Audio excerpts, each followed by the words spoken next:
of this, he is also in charge of the environment lifestyle. So this is the positive chart which we daily share. Good habits, what you eat, whether you had a fruit juice or vegetables. Yes, no, yes, no. It is very simple format. So you yourself can analyze how is your body. If your body is good, you are good. If you are good, you get a positive thoughts. If you have a positive thoughts, you move in a positive direction, right? Yeah. So the spiritual well-being leads to mental well-being, then to the physical well-being, right? It's very simple.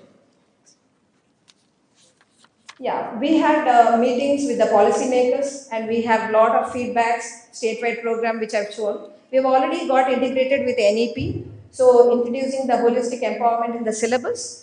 And we had a formation of empowerment committees, like one of our members is here, Shravanti ji and Mr. Srinivas ji. And Mr. Anil, he is not here, but there are core members who will be supporting in various aspects. And Mr. Nishant sir, he is also in the other assignment, so the founder. So we have a lot of other dignitaries who are right now not here, but they will be supporting you. So we have a formation of the anti-drug committees, protection, talks and oath that we will be doing later. And we are going to we have already have a website, but we are going to, we are already in the process of making an app. So every phone will have that Dhira app where you can become a part of it as a student, log in, then you can choose whatever the activities that you want to do and what you're doing. For that you will be given a points. So with that points you will be getting a recognition and you will be part of the Dharma Seva and you will be given like, just like a, it's like a prestige for you and you get a priority for your further education as well as for the employment. As there is in the industries, we have so many industries coming up to support the youngsters, so who are in the right path.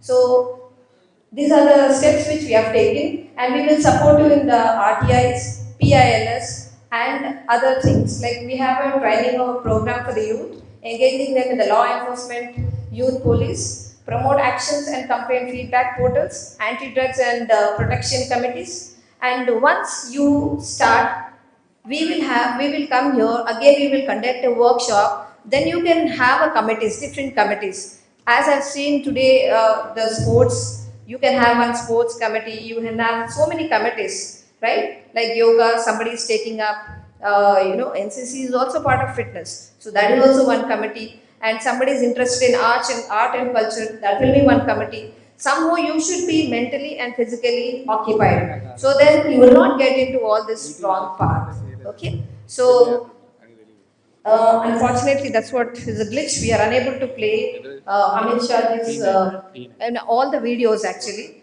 So I will be sharing that. Can you play from that from the pen drive? Because you copied it, maybe it's not from here. Some important videos are there. Not this one. Not this one. My pen drive. Pen drive. Directly pen drive.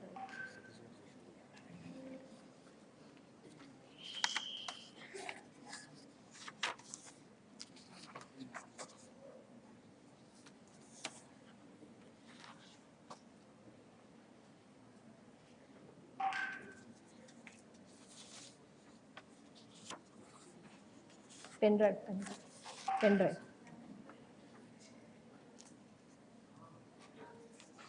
Yeah, this one, pen drive, it's playing actually in the pen drive. There are very important messages from the Honorable Home Minister and legal authorities and so many people that I don't want you all to miss, but anyway I'm going to share it. But still, if I would show it here, I would be really happy.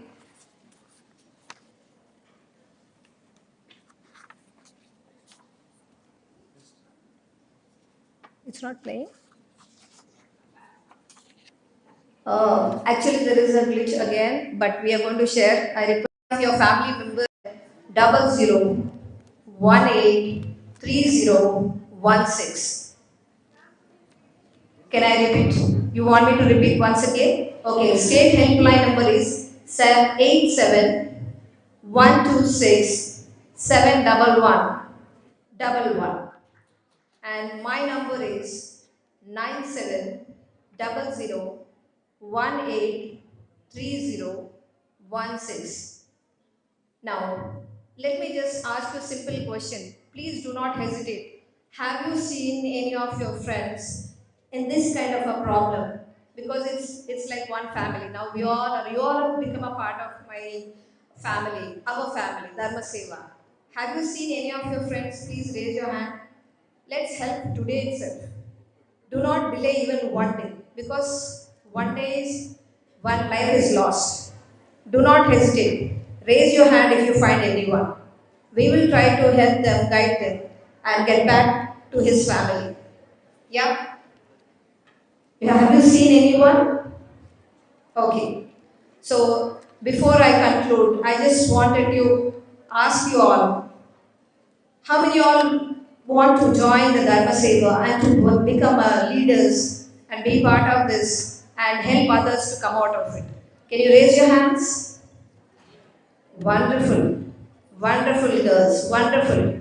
I see a lot of girls are raising hands. I'm proud of you girls. Because all the girls who have raised hands, they are true leaders. They are not made leaders. They are born leaders. So I'm happy for the born leaders. So very big clap for them. And before I conclude and take a oath for this, I just wanted to put a simple question to you. You all are going to be a future leaders. You are going to be a future entrepreneurs. You are going to be a future mothers. How you have to take care of your body, you should know. So, can anyone guess what is my age? Louder. Sorry? Not able to hear. For your information, 2 weeks back exactly in the Gachibowli, I won 2 gold and 1 bronze medal. Now you tell me what is my age.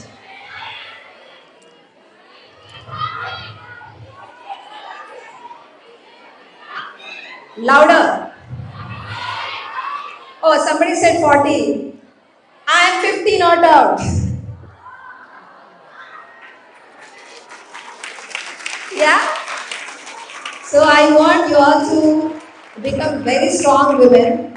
I have a 22 years old boy who is 6 feet 3 inches. Why I am telling you this? Because of my disciplined lifestyle. I have started my sports career at the age of 12 years. By 13, I was state first. I represented our state in senior nationals, and it was a great privilege for me to take part with PT Usha at the age of 13. Okay? So why I am telling you this is, all the good disciplines will carry you forward in a greater way.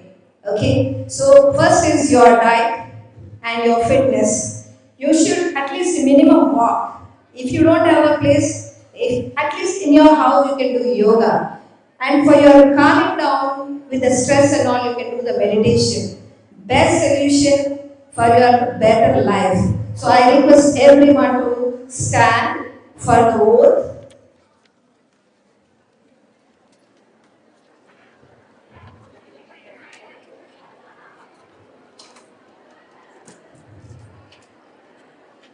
Let us all keep our hands on the heart, because it is for yourself, not for me, not for anyone. So wholeheartedly you are going to take this pledge. Yes? We will keep ourselves, our family, and loved ones away from drugs and enjoy hale and healthy family and healthy life. Thank you so much. Oh really? That's so nice. That's really nice. So I want to thank Syntax Management and Cyberbo team for giving me this opportunity. I want to see all the girls to be a proud entrepreneurs, CEOs, and a beautiful celebrities or role models for the society. Thank you. Thank you so much.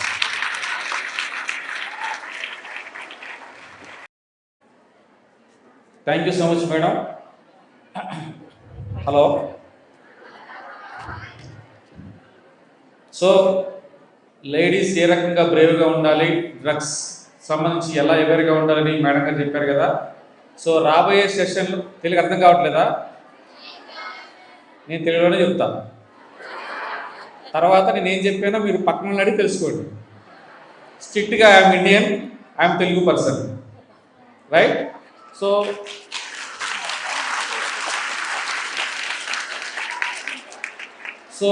ప్రస్తుతం cyber crime అంటే తెలుసు కదా. మీకు అందరికీ mobile ఉందా? Instagram account ఉందా? మిమ్మల్ని ఏమన్నా హెరాస్ చేశారా? నిజం చెప్పండి ప్లీజ్. సో ఇప్పుడు కాకపోయినా ఫ్యూచర్లో అయినా సరే ఏదో రకమైన అటాక్, హెరాస్మెంట్, అట్లీస్ట్ మీరు పెట్టిన ఇన్స్టాగ్రామ్ పోస్టులకు కామెంట్లు వస్తాయి, నెగిటివ్ కామెంట్స్.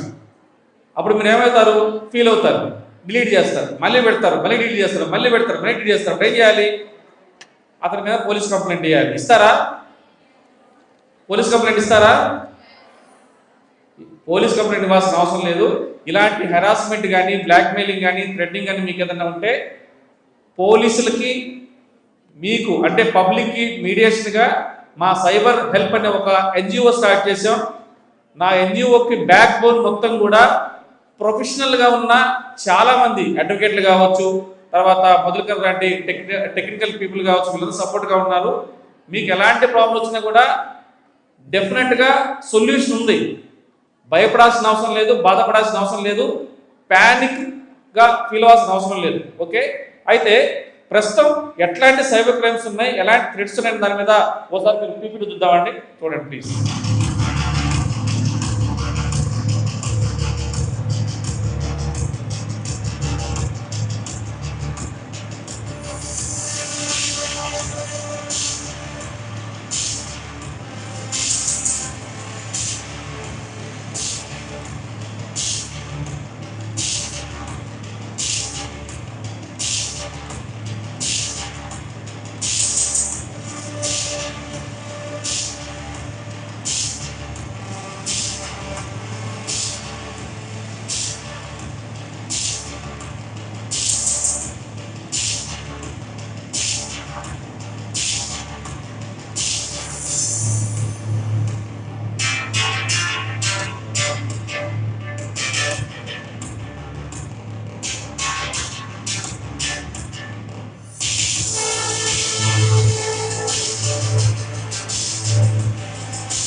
Thank you.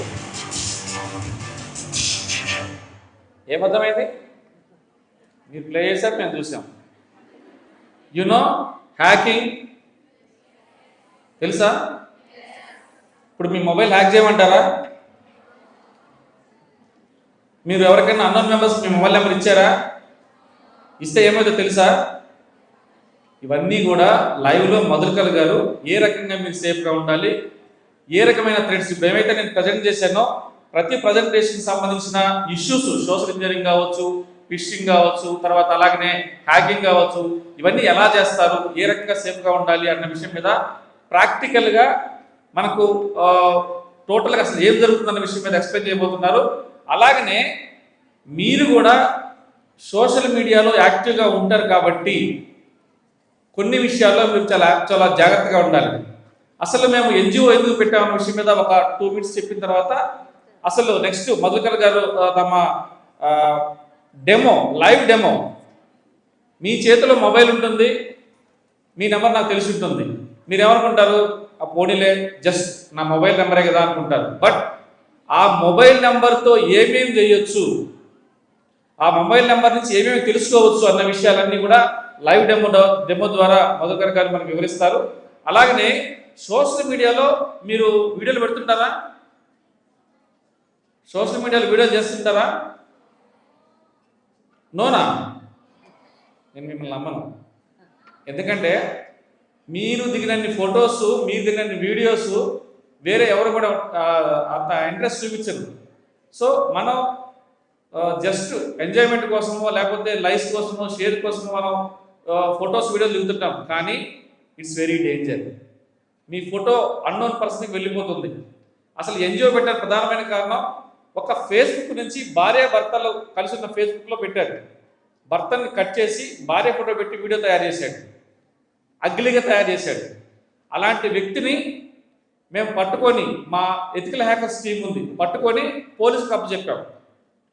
గతంలో పోలీస్ కంప్లైంట్ అయినా కూడా పట్టించుకోకపోతే దాదాపుగా 3 సూసైడ్ చేసుకున్నారు. అంటే మా టీం ఎలాంటి టీము, మేము ఎలాంటి వర్క్ చేస్తామని దాన్ని తెలియజెప్పడానికి ఈ ఇన్సిడెంట్ చెప్పడం జరుగుతూ ఉంది. అలాగనే మీకు ఏదైనా సరే సోషల్ మీడియాలో మీ ఫోటో మార్పింగ్ చేయటం, తర్వాత మీ నెంబర్ తీసుకుని బ్లాక్మెయిల్ చేయటం అనేవి కనుక జరుగుతుంటాయి. మీకేమైనా జరిగాయా? జరిగినా కూడా చెప్పరు. ఎందుకంటే ప్రిన్సిపల్ మేడం ఉంది, ఇక్కడ మేము ఉన్నాం, అక్కడ కెమెరా ఉంది, ఎందుకు వచ్చిన పంచాయతీ అని చెప్పరు. రైట్? ఇకపై మీరు ఇలాంటివి జరిగితే ప్యానిక్ అవ్వద్దు, భయపడవద్దు. సెంట్రల్ గవర్నమెంట్ ఒక నెంబర్ రిలీజ్ చేసింది 1930 అని చెప్పాను. సో మీరు ఆ 1930 కనుక కాల్ చేస్తే డెఫినెట్గా మీ కేసు తీసుకొని మీ ప్రాబ్లం సాల్వ్ చేస్తారు. ఆ పరిస్థితుల్లో కూడా మీరు పూర్తిగా ప్యానిక్ అయ్యి, అంటే మీ వీడియో కానీ ఫోటో కానీ మార్పింగ్ చేయడము, అగ్లీ మెసేజ్లు పెట్టడము, ఇష్టం వచ్చినట్టు మాట్లాడడం చేస్తుంటే కూడా మీరు ఒక ఐడి బ్లాక్ చేస్తారు, మళ్ళీ ఇంకో ఐడితో వచ్చేస్తారు, మళ్ళీ ఐడి బ్లాక్ చేస్తారు. ఈ రకంగా హెరాస్ చేస్తుంటారు. మీరు ఎవరు చెప్తారు? ఫ్రెండ్స్ చెప్పుకోలేరు, పేరెంట్స్ చెప్పుకోలేరు. We're here. Cyber hope help initiation foundation cyber help ఎన్జిఓగా మీకు సపోర్ట్ చేయడానికి మా టీం 24 hours అందుబాటులో ఉంటుంది. మేము కూడా పనిచేసేది ఇండివిజువల్కి కాదు, వర్కింగ్ విత్ ద పోలీస్. మా దగ్గర మంచి టెక్నికల్ టీం ఉంది. మధుకర్ గారు చెప్పబోయే ఆ డెమో క్లాస్ తోటి మీకు ఒక భయం క్రియేట్ అవ్వాలి. మీరు అనుకుంటారు, ఫోన్ నెంబర్ ఇచ్చాను, ఈమెయిల్ ఐడి ఇచ్చాను, ఏమవుతుందిలే, సో ఏం కాదులే అని చెప్పేసి నా కాన్ఫిడెన్స్ బిల్డప్ అవుతుంది. కానీ అది డేంజర్. అసలు మీ దగ్గర మొబైల్ ఉండడమే డేంజర్. మీ దగ్గర మొబైల్ ఉన్న నేపథ్యంలో మీ దగ్గర మొబైల్ నెంబర్ లేకపోయినా కూడా ట్రాక్ చేయొచ్చు. మధు గారు సార్, పిల్లలు ఒక మొబైల్ హ్యాక్ చేసి మీరు ఎవరెవరితో చాట్ చేశారు, ఎవరెవరితో కమ్యూనికేషన్లో ఉన్నారు, ఎంతమంది ఫాలోవర్స్ ఉన్నారు, ఎంతమంది లైక్లో ఉన్నారు, ఇది ఒక మెసేజ్ పెడతారు. ఇప్పుడు నా అకౌంట్ బ్లాక్ చేసేసి నేను నా నెంబర్ హ్యాక్ చేస్తారని చెప్పేసాను. చేయమంటారా? ఇంకొకటి సిస్టర్ అడిగారు కదా, మరి కాన్సెప్ట్లో ఎన్ని మొబైల్స్ ఉన్నాయి, ఎన్ని ఐఫోన్స్ ఉన్నాయి, డీటెయిల్గా మీరు మాకు ఇవ్వాల్సిన అవసరం లేదు, మా టీం ట్రాక్ చేస్తుంది. మీకు తెలియకుండా మీ ఇన్స్టాగ్రామ్ అకౌంట్లోకి వెళ్ళి ఎంతమంది ఫాలోవర్స్ ఉన్నారు, ఎన్ని వీడియోస్ చేశారు, ఎప్పుడు మెసేజ్ చేశారు, ఎవరితో టచ్లో ఉన్నారు, అవన్నీ రివీల్ చేయమంటారా? ప్రిన్సిపల్ మేడం ఎదురుగా రీసెంట్గా చెప్తున్నారు, చెప్పండి. చేయమంటారా? అంటే మీకు అంత కాన్ఫిడెన్స్ ఏంటి? మీరు చేయలేమన్నా? చేస్తామన్నా చేయలేమన్నా? సో ఒకటే, సోషల్ మీడియాలో మీరు చాలా జాగ్రత్తగా ఉండాలి. ఫోటోలు షేర్ చేయొద్దు, నెంబర్లు షేర్ చేయొద్దు. ఎవరన్నా మంచిగా మాట్లాడుతున్నారు కదా అని చెప్పేసి మీరు అంతతో కమ్యూనికేషన్ పెంచుకుంటే ఫ్యూచర్లో చాలా ప్రాబ్లమ్స్ వస్తాయి అని చెప్పడానికి పూర్తి స్థాయిలో అసలు ఈ హ్యాకింగ్ అంటే ఏంటి, ఏ రకంగా హ్యాకింగ్ చేస్తారన్న పూర్తి డెమో ఇస్తారు. అయితే ఈ నేపథ్యంలోనే మీకు ఒక విషయం చెప్పాలి. ఇప్పుడు మీరు ఇంటర్మీడియట్లో ఉన్నారు, తర్వాత డిగ్రీకి వెళ్తారు, తర్వాత ఏం చేస్తారు? ఇంటర్మీడియట్ అయిపోతే డిగ్రీ అయిపోయిన తర్వాత ఏం చేస్తారు? పెళ్లి చేసుకుంటారా? చెప్పండి, ఏం చేస్తారు? జాబ్ చేస్తారు. సో ఇప్పుడున్న ట్రెండింగ్లో ఎలాంటి జాబ్ చేస్తే మనం సేఫ్ జోన్లో ఉంటాం, ట్రెండింగ్ జాబ్స్ ఏంటి అన్న దాని మీద చూస్తే సైబర్ సెక్యూరిటీ అనేది చాలా కీలకంగా ఉంది. సో సైబర్ సెక్యూరిటీలో ఎలాంటి జాబ్స్ ఉంటాయి, దీంట్లో టెస్టింగ్స్ ఉన్న దాంట్లో ఏ రకమైన మనకు అవకాశాలు ఉంటాయని దాని మీద ఆదూరి నిగితారెడ్డి స్టేజ్ మీద వచ్చి మీకు ఎక్స్ప్లెయిన్ చేస్తూ ఉంది. రా, వెల్కమ్.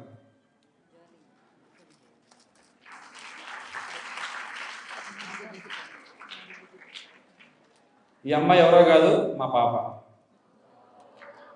నా కూతురు. సింపుల్గా కనిపిస్తుంది అనుకుంటున్నారేమో, ఆమె కూడా ఎథికల్ హ్యాకర్. సో ఫ్యూచర్లో ఏ రకంగా ఈ టెస్టింగ్ టూల్స్ కావచ్చు,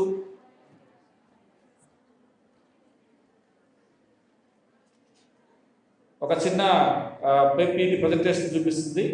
ఈ టెస్టింగ్ టూల్స్లో ఏ రకమైన ఆపర్చునిటీస్ ఉంటాయి, ఎలా ఉంటాయని చెప్పి దాని మీద కొంచెం కేర్ఫుల్గా ఒక 5 నిమిషాలు మీరు వినండి.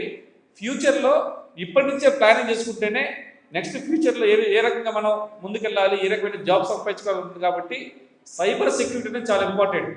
ఈ సైబర్ సెక్యూరిటీ అనేది మీ లైఫ్ను మీరు సేవ్ చేసుకోవడమే కాకుండా పక్క వాళ్ళకు సంబంధించిన ఇష్యూలు కూడా మీరు సపోర్టివ్గా ఉంటారు. గుర్తుపెట్టుకోండి, మనల్ని మనం సేవ్ చేసుకోవటం కాదు, మనకు తెలిసిన చుట్టుపక్కల ఉన్న వ్యక్తులు కనుక మనం సేవ్ చేసామంటే అది మనం చేసే సేవ.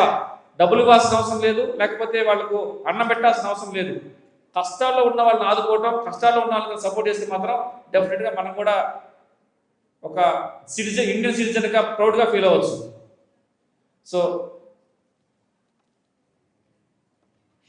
Thank you, sir. It's my pleasure to introduce Ms.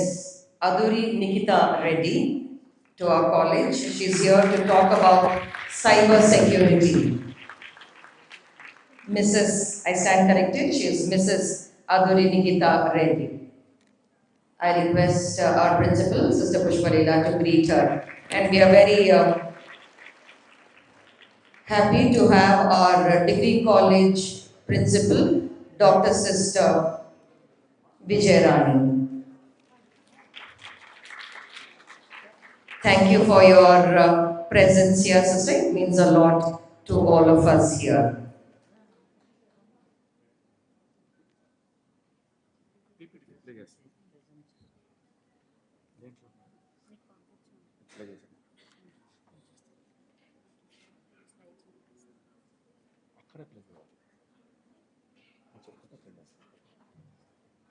We also have members of the press, especially from Enadu. We thank you for your presence here. And here's Nikita Reddy to talk about cyber security.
I have been working as a security consultant in MDX. So, first thing is first, let's say if you access any application, what do you think, right? What do you think when you access an application? Do you have any idea? Permissions, okay. So let's say you have an application, you just entered your username, password, and you are into the application, right? And then you feel that your application is safe and secure. Is it? No. Why? Because getting username is very easy, right? But the password is important. Let's say there is a password. Similarly, like what we do, whenever we open an application or when we register, we just use some random password. Let's say if you are testing an application, right? Or if you see whether the application is genuine or no, you just add test 123, right? Test at the rate 123. That is a major, kind of passwords you use. But if it comes under banking application, what happens? You have your username, you have your password. Once you log in, you also receive OTP verification to see whether you are a genuine user or no, right? If you don't have OTP verification, if you just use some random, like you were in something else and you just logged in, you just gave some random password where the attacker or an hacker is able to find it out, right? And try to log into the application.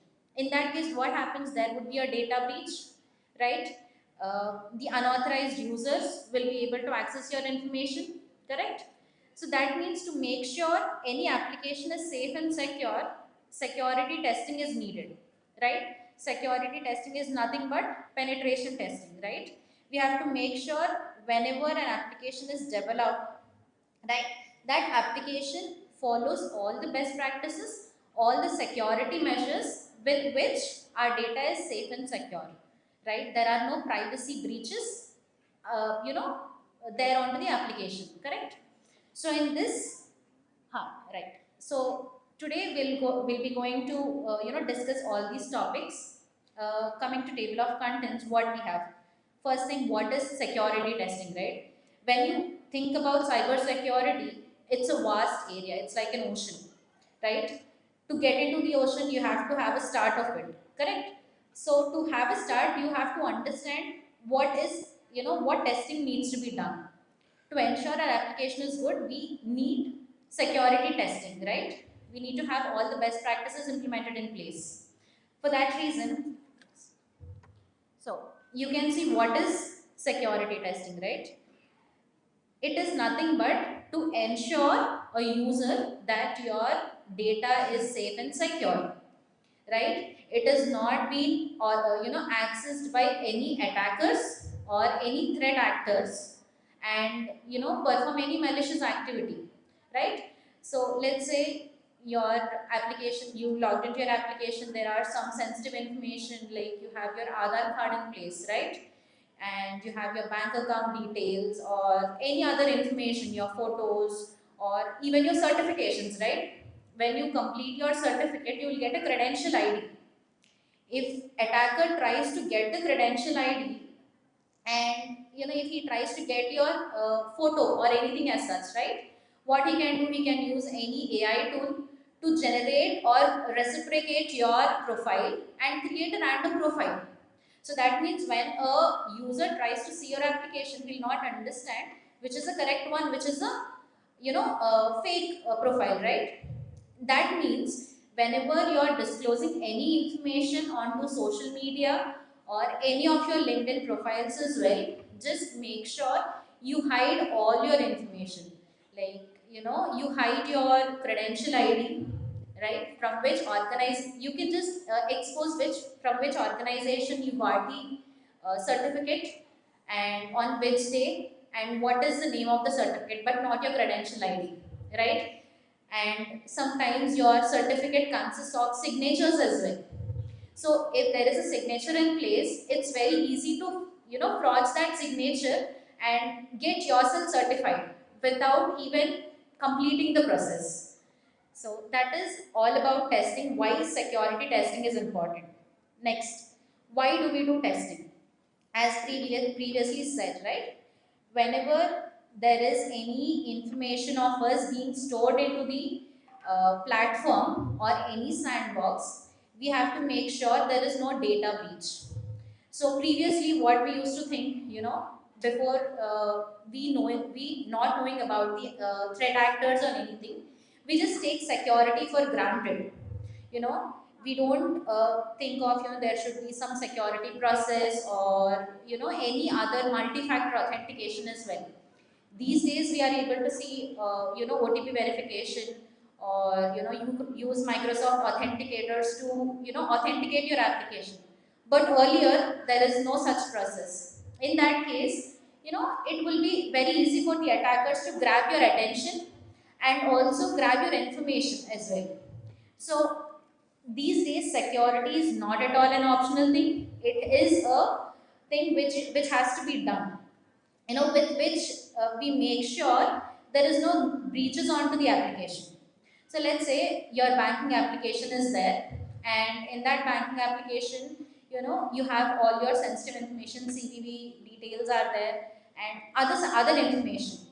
So you have seen the recent breaches as well. You receive a message telling that receive so and so amount, and after you see that, you directly open your mobile banking applications and see whether you receive that amount or no. So here the attacker is trying to manipulate you, grab your attention, and then he's able to fetch your sensitive information with which he can do the further exploits. So in that case, to make sure all the functionalities or the all the use cases are properly done, you have to make sure security is the major part. Securing your details or securing your internal configurations is very important. So coming to different types of testing technologies, so you can see there is black box testing, white box and gray box. So what is black box? So this is a bit of technical side, but if you want to go into cyber security, the basics are important. So let's say first thing is black box testing, right? What is black box? With the term itself, let's say you got an application, but you don't know what is the internal structure, how it is being developed, how it is being used, right? What is the infrastructure of it? So in this case, whenever an external attacker tries to come into your application and do some exploits, it becomes a black box testing for him. And next, white box testing. What is white box? So let's say you are an employer in a particular organization, and then you try to perform some activities so that you see whether the application is secure. Correct. In that case, what you understand, what you get is, because you are a part of that organization, you are a part of the company where the development is also done, you will get to understand the internal structure. You will get to see how it is being developed, how it is being implemented, right? How the code is written. So in that case, by just seeing the code base, you will understand, what are the possible vulnerabilities existing into the platform. Correct. So that is with regards to white box. White box is the one with which you have the complete internal access. Black box is the one which you don't have any access to the application. And coming to gray box. Gray itself indicates a combination of black and white. Correct. So that means, let's say you are working as a consultant to a particular company, and there you have to perform testing. In that case, you have to see in both perspectives, right? Whenever the application is accessed by an external threat actors, what kind of personas or the use cases they will think about, and if it is the internal user, what kind of internal configurations they would check, right?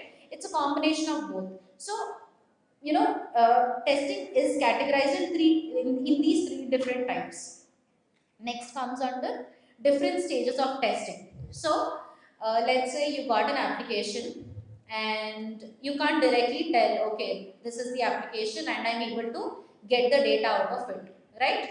So to get the data, what you have to do? First thing is you have to reconnaissance and planning. You have to see how you have to approach to that vulnerability, right? To approach to that vulnerability, you have to understand the scope. What is the scope of the application? Is it accessible only by the internal users or can be accessed by the external users? That means the unauthenticated users. If it is unauthenticated users, what is the scope? If it is authenticated users, what is the scope? And next comes under scanning and enumeration. Scanning means, you have a login page or a self-registration page. Self-registration is nothing but you just enter your name, first name, last name, date of birth, email and so on and so forth to get into the application, right? So, in that particular form, you have to see what are the important factors, right? Uh, let's say if it is the date of birth field, and if you try to enter some random text, will it should be accepting the data or no? So that is like you are enumerating the things and scanning what needs to be done and what is the approach that you have to follow. Next one is gaining the access to see if the unauthorized users are able to gain access to the application or no. And I talked about self-registration, right? Let's say you registered yourself as an unauthenticated user, you got access to the application, right? After accessing the application as well, there are many other use cases which you can think of. Let's say I registered, I logged in, and I should not be able to access your information, correct? Because I am not a part of your team or part of your organization. In that case, access control plays a major role. So unauthorized user, I mean, gaining access is one important thing, and after gaining access, maintaining access is also important to see if your access is still persistent, so that you can find the other vulnerabilities that may exist in the application going forward, right? So that is with regards to gaining access. The last one is reporting. What is reporting? You found out the process, you were able to exploit the things, right? You gained the access, you found out the vulnerabilities, everything is done. Now the thing is you have to inform the developers that these kind of vulnerabilities exist in the application. Then only the issues can be taken forward and be resolved, right? Without that, it can't take forward. So these are the 5 major steps which you have to follow, to conclude any vulnerability. And next, coming to the principles of security testing, right? There are 5 major principles. So first comes under confidentiality. So the 5 are confidentiality, integrity, availability, authentication, authorization, non-repudiation. Sorry, it's 6 principles. First one is confidentiality. So coming to confidentiality, what do you think the information is confidential? Which kind of information is confidential? Anyone? Sorry? Bank details is confidential information. So if you think bank details are confidential, how it can be protected? It can't be done by us, but in the backend, whenever the application is developed, we have to make sure it is encrypted. So you have your Aadhaar card, right? You get your Aadhaar card in 2 different ways. One is masked Aadhaar card, and the other one is a plain text which has the complete Aadhaar card number, right? So in that case, if it is masked Aadhaar card, it has to make sure that not only on the front end, even in the back end, the data should be masked. The data should be preserved in a confidential way so that it can't be accessed by any other users. For suppose if the application has some breaches, right? And somehow he got the access to the application. In that case, if all the details or all the Aadhaar card information is going in a plain text way, what is the use of having that system secure, right? If your application, so I am a threat actor, I got into the admin user, okay, I got the access, somehow I manipulated the details, I went into the application. Now there, if the user is stopped by seeing that he is not able to fetch the complete information, he is able to see only partial information, which is of no use for him. That means in some way or the other, even after getting the access, he is blocked, right? So that is the major thing of confidentiality. Whenever confidentiality comes into picture, we need to have 2 questions. One is the data safe? And the second one is, can unauthorized users access your data or no? Right? Any questions that you have? Okay. Uh, Next comes under integrity. Okay. Let's say I logged into the application, right? I somehow managed to log into the application. I am able to see the information onto the UI.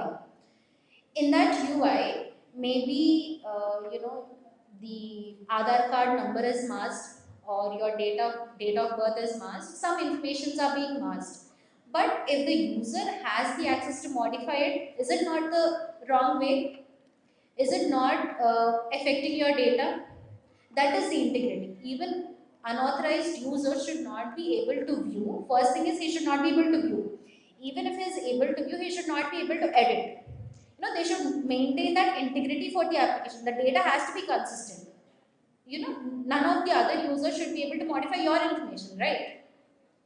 So here also you have to, whenever you think of integrity, you will get two questions into your mind. That is the data displayed correctly, right? If it is not displayed correctly, then there is no integrity for the application, right? And the second one is, can unauthorized users alter your data? If you are not able to see the correct information, that means your data is altered, your data is modified by some other person. So there is no integrity for that particular application or the flow, I would say. Next comes under availability. Okay, your data is there, your data is not modified, but whenever you log into your system, you have to see whether your data is available, right? Let's take an example of banking application. So you can log into your bank account anytime because it's your details, it's your account. Sometimes we'll get that maintenance issues. That is fine because we get an alert from the bank that there's maintenance going on. Your data is safe and secure. But apart from that maintenance window, if you're not able to access your own information, you know that is not the right approach, right? Whatever data or whatever accessible information you have, that has to be available at any point of time. Okay, so like this is the same thing, right? Will the service be available at any point of the day? Okay, this is availability. Next comes under authentication. You know, whenever there is any application or whenever there is any login page, we just enter username and password. Okay, that is one form of authentication. But to make sure the data is secure, we have multi-factor authentication, right? Multi-factor is either you have to enter one-time password or you get an SMS telling that you get a one word phrase, or you have some multi-factor authentication mechanism. You'll have Salesforce inspectors, you'll have, and you'll have Microsoft authenticator where you get the code to log into your system. Okay, the other one is authorization. Authorization comes into picture once you are correctly authenticated, right? Once you give your password, login details, everything, you authenticate, and then comes under authorization. What is authorization? It checks what kind of access you have to the data. Okay, uh, let's say you are a banking customer, right? If you log in with your credentials, you should not have an access to that of admin. So that means you have some restriction to access some information onto the application. So that means all the users can authenticate but cannot authorize, right? That is the major point. And next comes on the non-repudiation. That means if there is a process which is followed, it can't be reverted back. That means there is a transaction you have made. Okay, I am the customer. I digitally signed that I am okay to transfer the amount to so and so person. Okay, that transaction is done. Later on, that person should not come back to the bank and tell that I did not make the transaction. I am not the one person who authenticated that, right? That can't be reversed because the person he himself has digitally signed that particular transaction. So that comes with non-repudiation. Okay. Any questions so far? I can take those questions if you have. Uh, yes. So that is a different process. If that happens, then again, we have to contact the cyber security experts, right? So if you are digitally signed that particular application, that means you have clicked on some link. I mean, it might be a case that your data has been stolen. Okay, we can just come in and tell that my data has been, I have done so and so thing, and might be the case the data has been given to unauthorized person, and then this happened without our intention, without we being the victims of anything. That can't be done. So that is one process. If this has to be retained back, again, there are some processes which has to be followed. But these are the major principles that we have. Next comes under the common issues or the use cases that we see in security, right? First is data exposure. So if you don't, there is a, like I worked in multiple projects in which there is some sensitive information. So what we usually do is we have few payloads, or we can curate some payloads so that we can retrieve others' information. So I am the user, I am able to access your information, which is unauthorized. But I am doing it by curating a method for it. So that is sensitive data exposure. That can be anything, your personal information, your bank details, or your address as well. That is also sensitive information, right? So that is one thing. And the other one is business logic validation. Let's say you purchased an item that is of 250 rupees, and then if proper backend validations are not implemented, what you can do is you can just tamper the amount. You can just make that 250 to 100, or at least 10 rupees. And then you process the request. If you process the request, what happens if the proper validations are not there in the backend? He'll be able to complete the payment. And for the end user, like for the stakeholders, it feels that they have completed the transaction and then ship the product. So the same thing happened in Amazon as well. The same breach was there, and later, after multiple orders being dispatched, then they understood that there is a vulnerability.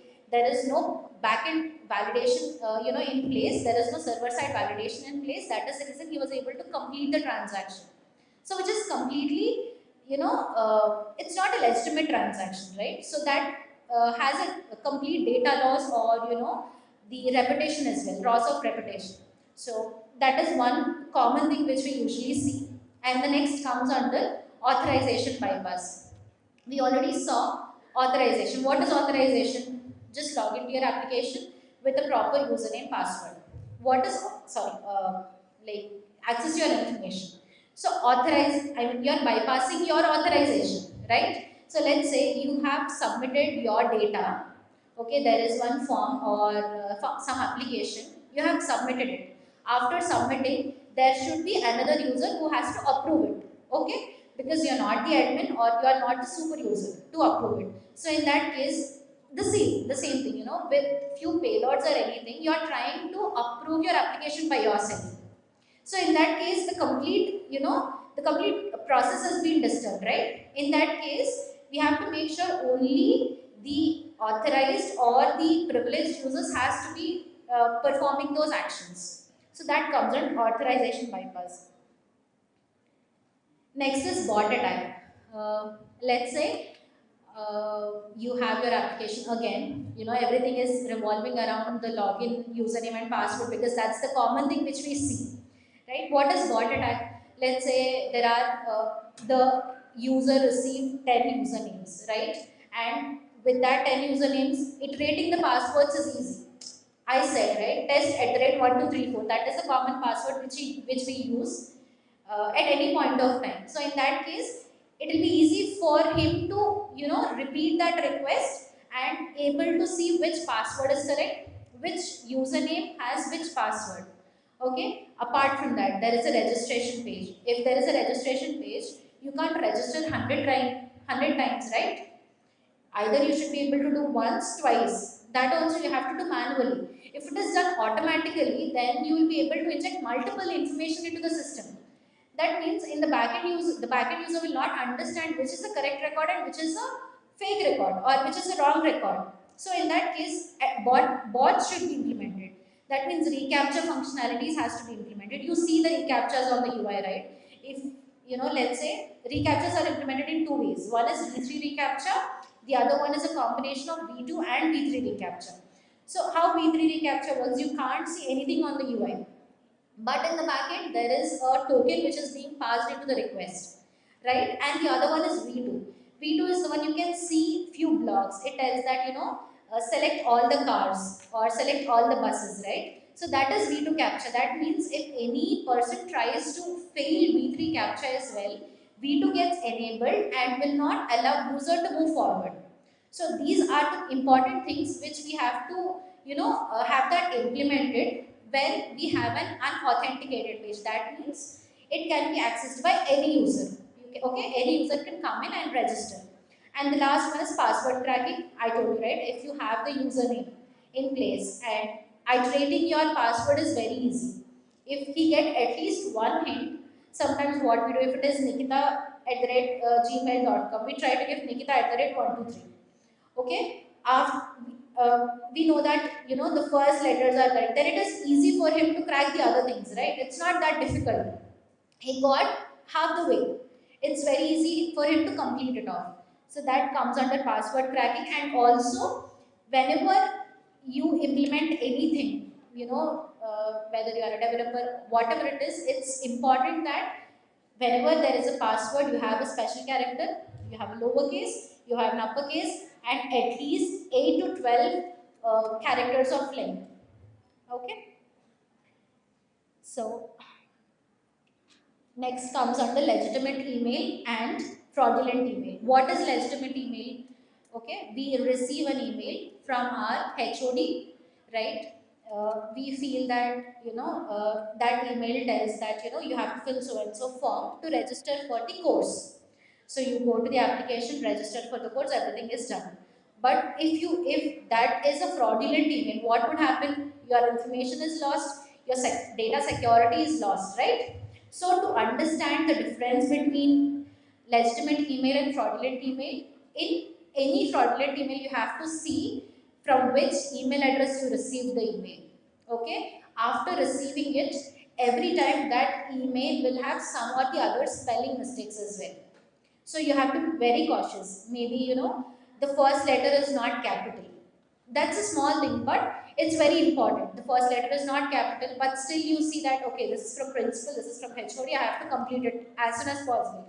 So, and also what, fraudulent emailers do is, they try to put a email telling that it is very urgent, it's very important. You have to take the action as soon as possible. So you, with those as well, we have to make sure, okay, you received an email, that means there should be another communication to you as well from your HOD, right? It's not only the way, there are other ways as well. So you have to cross check the things. Okay, I'll just show you a few differences here. You can see there is this help desk mail and also voice mail. So which one do you think is a legitimate one and the fraudulent one? Anyone? Just see all the things and tell me which is legitimate and which is fraudulent one.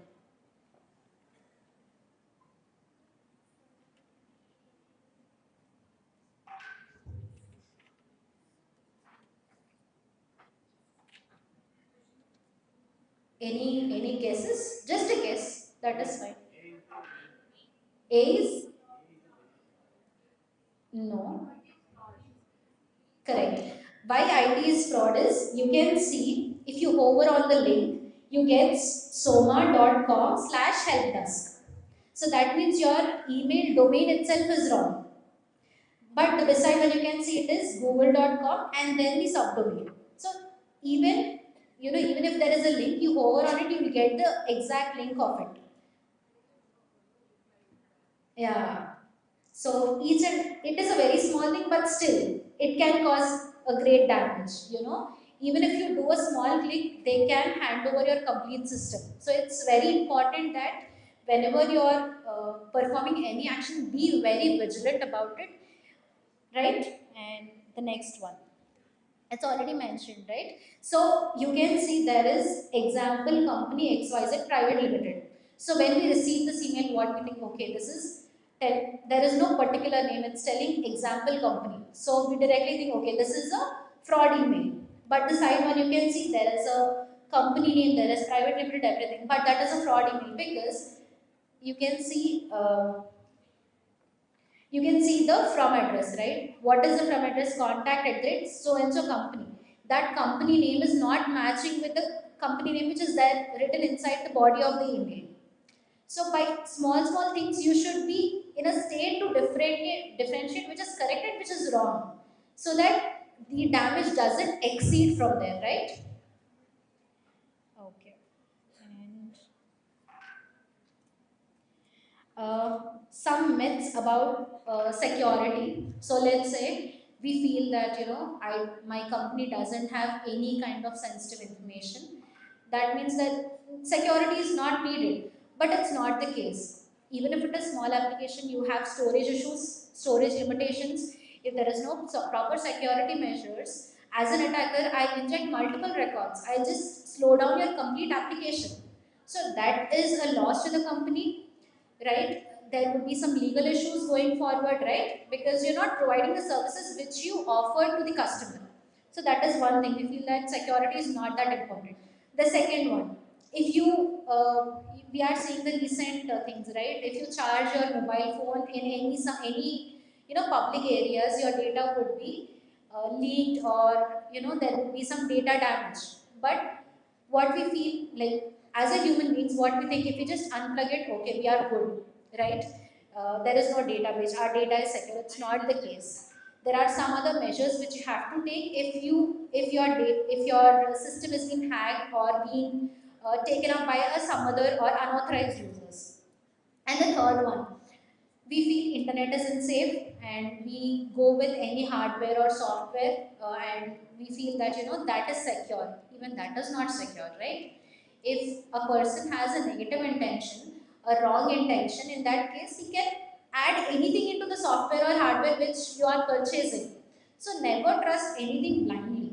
Just see what are the things, like from where it has been developed, right? From where this particular company has created the software, what is the purpose of it. You have to understand each and every thing before going forward. Okay, and the second one is, we see only bank applications need security. No, it's not like that. Bank application is one form where you have your personal information. There are other sectors as well where data is being stored, right? Whenever you log into your Instagram account, you give your date of birth, you give your email, whatnot, everything, right? Even that has to be secure. If it is not secure, it is very easy for any external user to grab your information. And after grabbing your information, they just use that information in a wrong way, which would be dangerous going forward. So this is even if it is a small thing, we have to be very vigilant in reacting to the things as well. Okay, it's fine, humans do mistakes, but if we know that it's a mistake and if we don't respond to that, it's a bigger mistake, right? Let's not do that. Yep. And the other one is, we understand that security, won't damage the application, so we are safe. It's not that case. You know, it's damaging the application is different thing. Taking over the application is different thing, right? He'll not damage the application. Instead, what he would do is he'll clone the application, because what are the features in it. He'll clone the application, and in the URL, instead of google.com, the second O might be capital. We don't know which is correct. So what we think, okay, this is also google.com, this is also google.com. Why can't we open this? So even a small difference will have a greater impact. So we have to be very vigilant in giving access to anyone. Even you should not share your personal information to anyone. Or the other thing is, you should not use the same password for all the accounts. Okay, if he gets access to one account, he'll be able to do multiple things. Yep, that is it from my side. Any questions, anyone? Okay, thank you.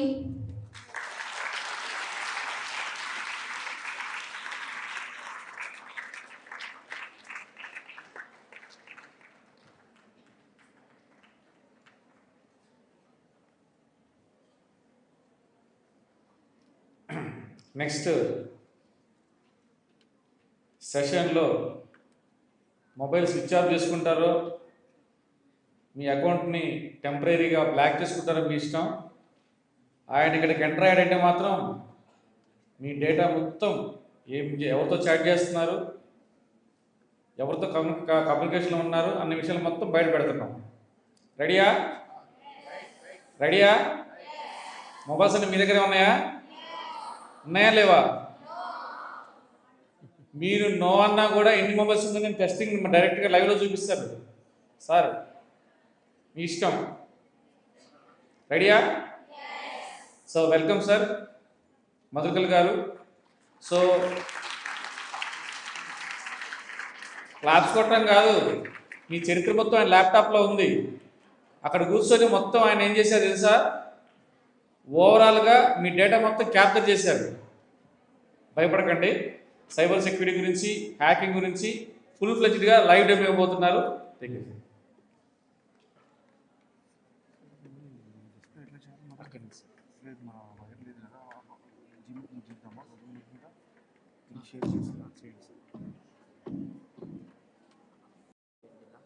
లేదు ఒక్క నిమిషం share చూసి చూడు. Okay, ఆ లైవ్లో screen share అయింది చూడు.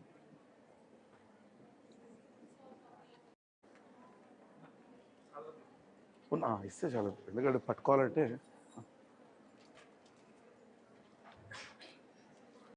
Sir ఎంతమంది మొబైల్స్ ఉన్నాయి సార్ మొత్తం ఓవరాల్గా? ప్రశాంత్కి ఇవ్వండి, అతని దగ్గర ఉంది డేటా. సో ఆయన దగ్గర డేటా ఉందంట. ప్రశాంత్ గారు, ఎంతమంది దగ్గర మొబైల్స్ ఉన్నాయి? స్మార్ట్ వాచెస్ ఎక్కువ ఉన్నాయా? ఎన్ని ఉన్నాయి కౌంట్? 50+ ఉన్నాయా? ఉన్నాయా లేవా? ఉన్నాయండి. మీకు mobile Android mobile sir?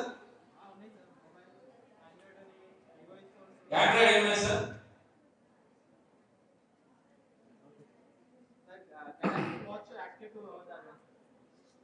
Galaxy right sir. చెప్పండి మొత్తం చూద్దాం. మీకు నిజం చెప్పారు, అర్థం చెప్పారు చెప్తా. మీ గెలాక్సీ వాచ్లో ఏముంది, మీ హార్ట్ బీట్ ఏముంది, దాంట్లో ఏ ఆపరేషన్ మొత్తం ఆయన ఎక్స్ప్లెయిన్ చేస్తారు. దాని తర్వాత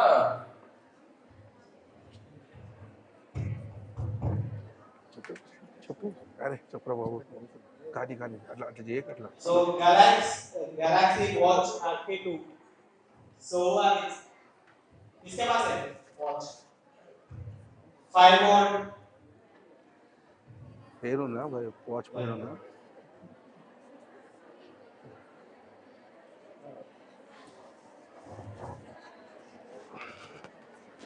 So these are the devices information. Yeah, you can see.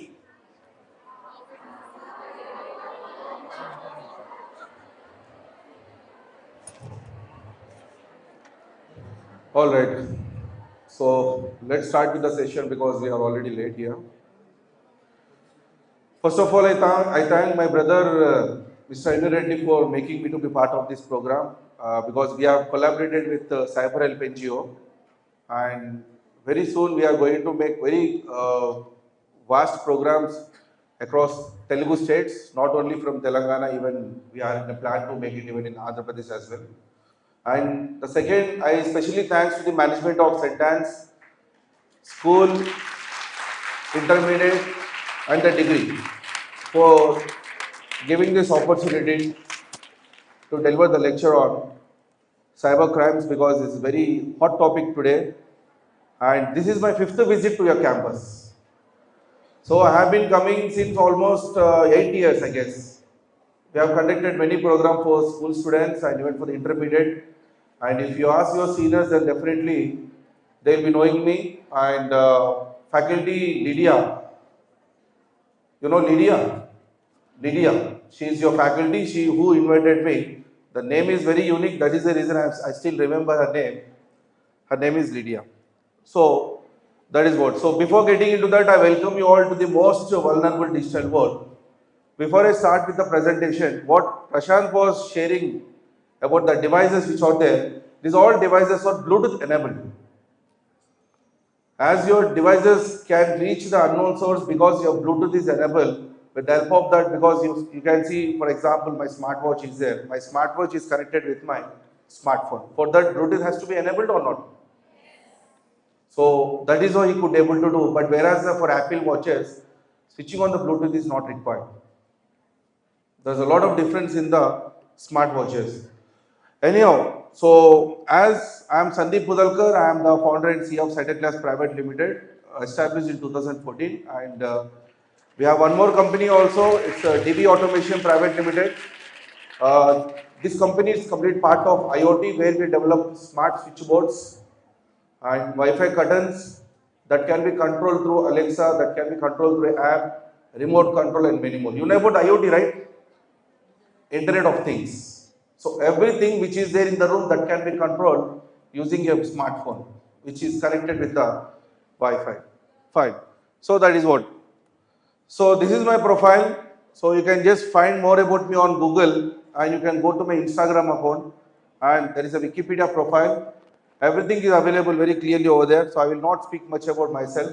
But before I get into that, these are some of the pictures where my journey has started since 2006 working with the police department, where I was doing my BTech second year. In the Telugu state, the first cyber expert who is the means, it's only me. And what you people are seeing today, they are not the one.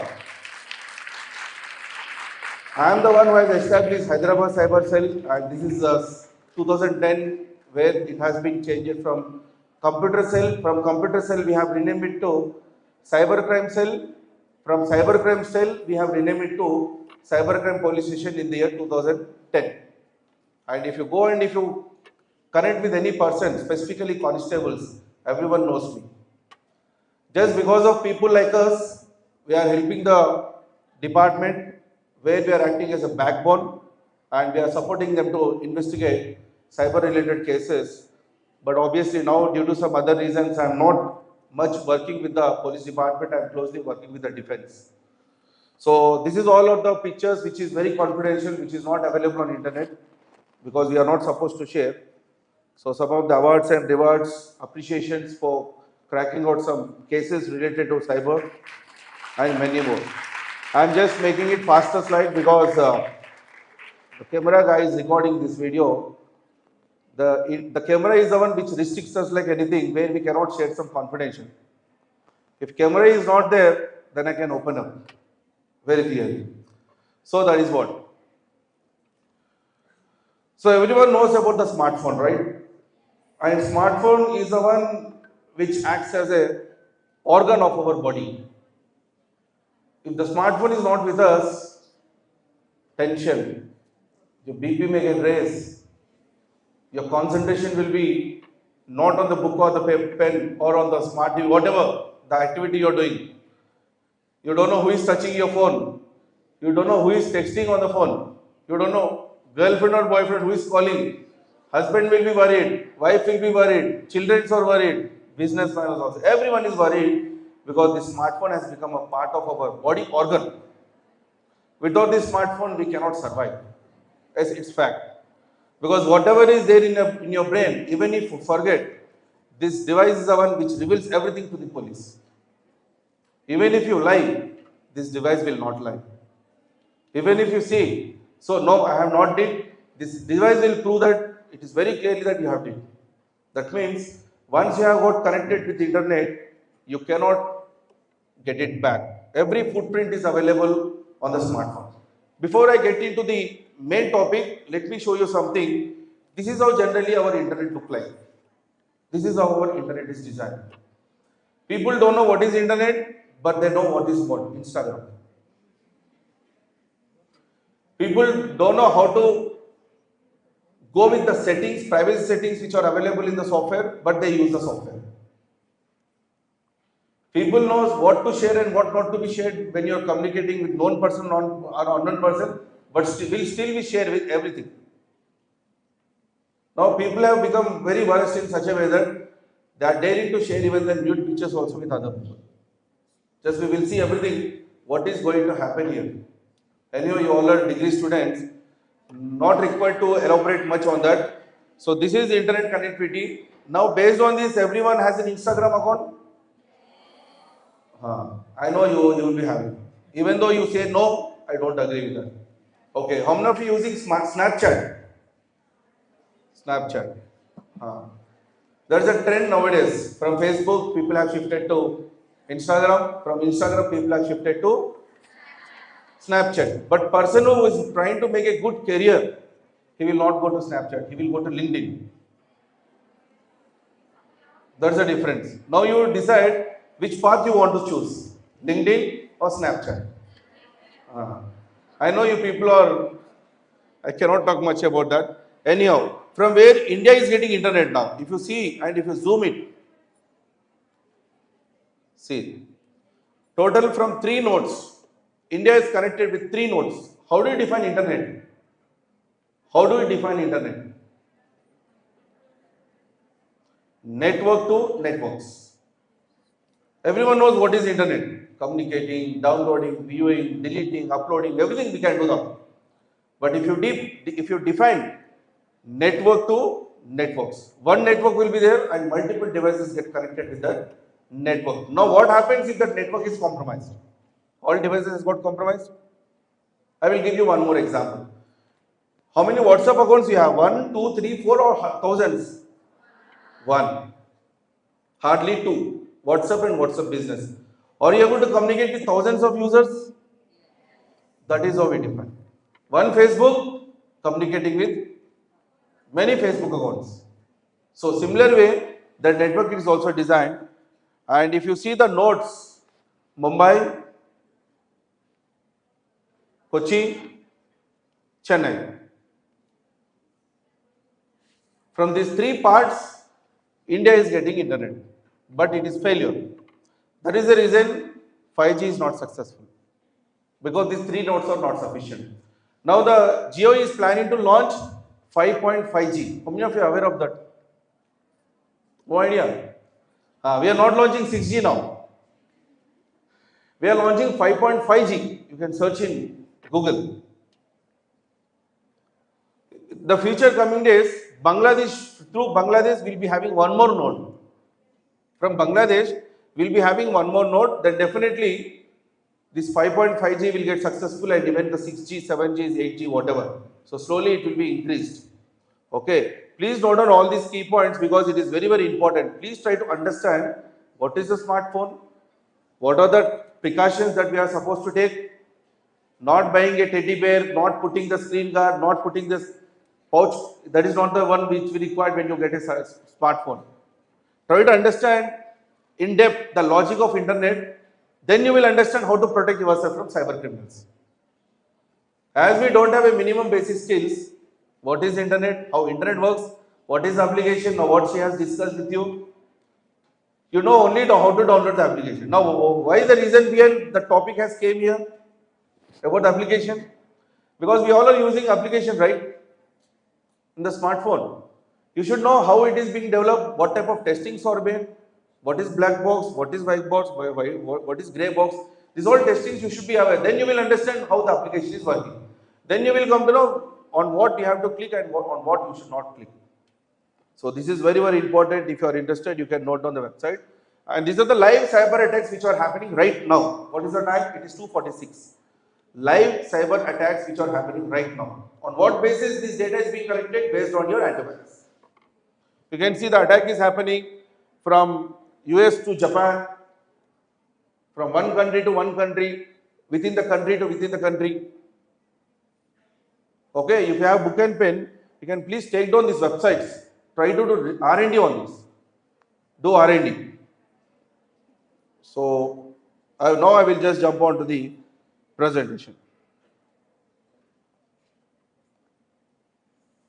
Okay. So now we are just sharing our screen here.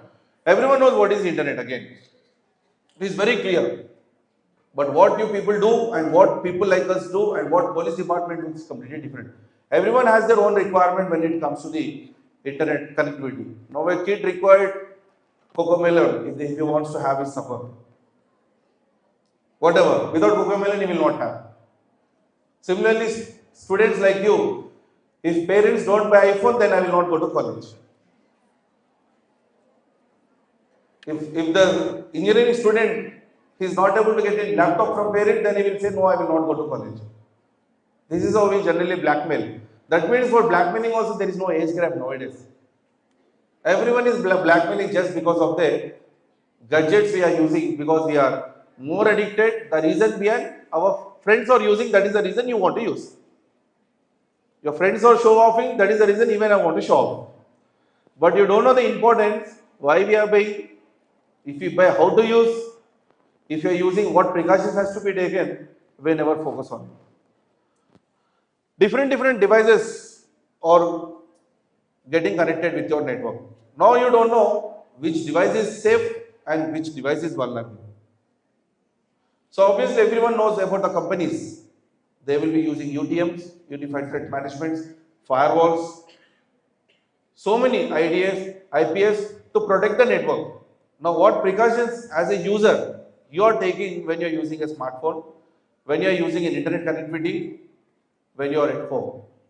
Home firewalls are available in market. You can buy home firewalls, which can be costing around 2,000, 3,000 rupees. You can just buy it from internet, connect to your house, then your Wi-Fi will not get compromised.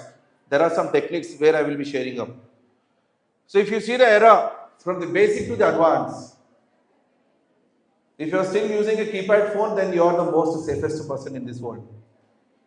If you are not using the keypad phone and if you are using a smartphone, if you see in our generation, we used to use PDA phones, personal digital assistant. That means a smartphone can be operated using a stick. That stick is itself called as a stylus.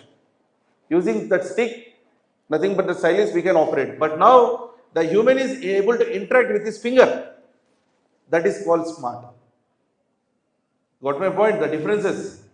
That is how you are calling these devices as smartphones. Try to have these minimum basics. Generally, when we talk about awareness, I will not jump directly onto the awareness because I know most of the people don't know anything about the basic. What is the use of talking about awareness? Alright. Now for accessing that smartphone, slowly we are getting into the subject now. Play Store is required. Now if you check your phone, I will not check. You will not able to understand these many apps am I using every day. Do you really think that these all apps you are using every day? That means you are giving access to your device through the server which has no use in your phone. Like if you see my phone also, see, so many apps. These many apps are there, but the main advantage with iPhone is that if I don't use any of the app, Apple will remove that application automatically from your phone. I will get the icon here. Okay, I will just zoom in, I will just take screenshot. Okay, can you see one download option is available? See, all apps are there. Can you see one cloud symbol is there? That means this app is not existed in my phone. This is a shortcut file. Now if I click on it, then it will start downloading from the Play Store. But this is not there in Android devices. That is in such apps when you are not using, like filter apps are there. Only when you take selfie, you will upload your full photograph in that and you will remove if any pimple is there. Black lips will turn into pink lips.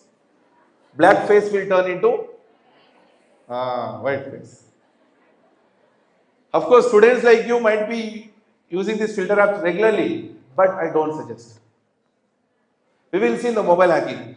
So please check the Play Store frequently. Check it whether any unknown applications are getting installed in your device. Check whether any security has got disabled.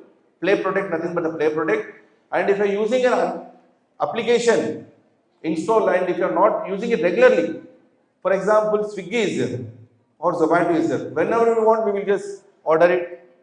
Or every day you order, or you order only for 1 week or 2 weeks. Might be people like you might be ordering every day.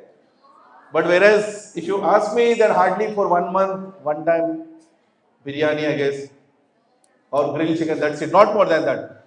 Now that application is not required for me, so I will just remove it. If not, Swiggy, Zomato will hear what you are interested in, then they will start sending ads. Swiggy will trace your location frequently. Not many things are there. Now that's what I said. Camera is there. Now if I start talking about the applications, what they are doing, then the legal issue may be raised on me by the company. So I may be facing a consequences on that. That means whenever you want, you install it, order it. Once the food has got delivered, remove the application from the phone. Again, when you require, again install, again order it, again remove it. But if I ask you to do that on Snapchat, oh my God, it is very difficult, sir. It's not possible. Is it or not? So that is all up to you now. So many permissions we are giving every day. Just because of these reasons only, your information is getting compromised. just because of the permissions. Everyone knows that Google hears our voice, is it or not? But did any time it came into your mind how to disable that option? How many knows that that option is there? First of all, very few. Go to Google settings. In that, the Google has given you a very clear option to disable that voice. But the problem is we are very lazy to search. We are only interested to search about when Pushpa 2, when Pushpa 3 is going to trailer, when it is going to launch, and when the main film is going to launch. We are interested to search only about these things on YouTube and even on Google. Everyone knows that Google hears us, but still, it never comes into our mind that Google, how to disable that voice. As we are addicted to smartphones, not only you, every age gap, if you see from the kid to senior citizen, everyone has their own requirement. Okay, now if you see the kids here, they don't know who is sitting beside to them. Might be they all are playing PUBG or Call of Duty, whatever. You can see all the faces are very, very smiling. The other kid, if you see, he is in panic. The other student, you can see in a suspense. If you see the last girl, she is noticing what is happening here. When we are using a smartphone, you can notice the facial expression of the person. When the person is smiling, it is very clear that that person is doing something funny. Might be chatting to someone. Is it or not? These all generally we take it in parental control programs. Behavior of the children. How to notice if the smile is, if the children is smiling? What could be the reason? The parents should be able to identify that. Panic. What would be the reason? Might be some person is blackmailing daughter and a son. Just with the facial expression, it is very, very important to identify what is happening. Behavior of a student programs are also very, very important for these parents, not to the students. I have conducted so many programs, but if you search on Google, you will not find anyone. But I have conducted so many programs on behavior of the children, which is very, very important. Police behavior also we conduct for the police. For CRPF, yesterday also I got a call from Hyderabad airport asking that how to identify the behavior of the passenger. Panic mode, cool mode, this all will be there. Okay. So when you are using a smartphone, we all are using different applications like Instagram, Facebook, Twitter, many more are there. If you ask me how many social media platforms are there, according to me 183 social media platforms are there. But the more popular are Facebook, Instagram, Snapchat, LinkedIn, X. This is what we know. But if you see other countries, they are using other social media platforms also. But whereas in India, they are not. First is Facebook, where we have previously, if you see in our generation, it was Orkut. Now in your trend, it is Facebook, Instagram. After Instagram, Snapchat. So that is the reason the LinkedIn and the Twitter is in the last. Because as you guys won't agree, after Instagram we have switched on to Snapchat. But Snapchat is very, very dangerous. When you open a Snapchat, what is happening? Your camera is getting open automatically. Is it or not? That means Snapchat knows everything what you are doing. What you are doing in the room, what you are doing in the washroom, what you are doing in the living room, what you are doing, where you are going outside, everything Snapchat knows. Including classroom. So I will also give you my phone. You can check. In my phone, I have not given access to Snapchat. My camera is off. I have not given because I know what Snapchat is doing. That is the reason you have to understand how application is working. So that is the reason only the topic has been developed by the speaker about application, that you should know about that. So many are there. If you talk about the, okay, so from here it starts now, the game. Till now it is very, very clear. We know only this. Now the coming slides, it is very, very new for everyone. The coming slides are very, very new for. For creating an account, on internet, what we require?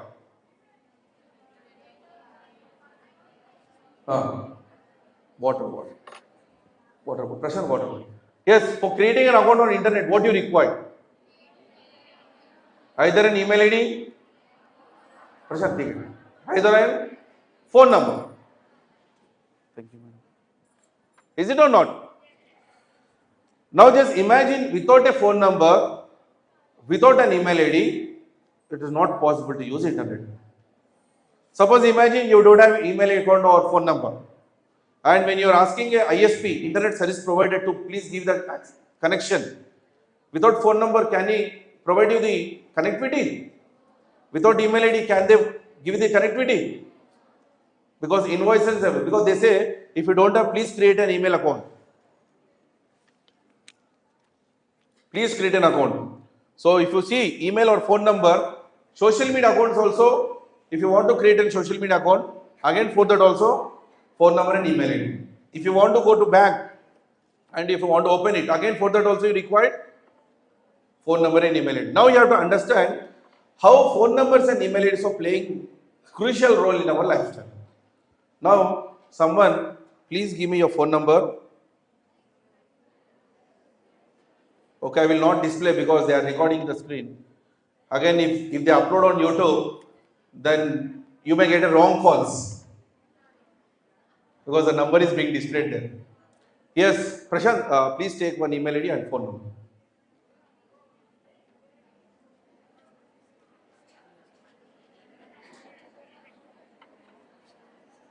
Someone please give your email ID and any of one phone number.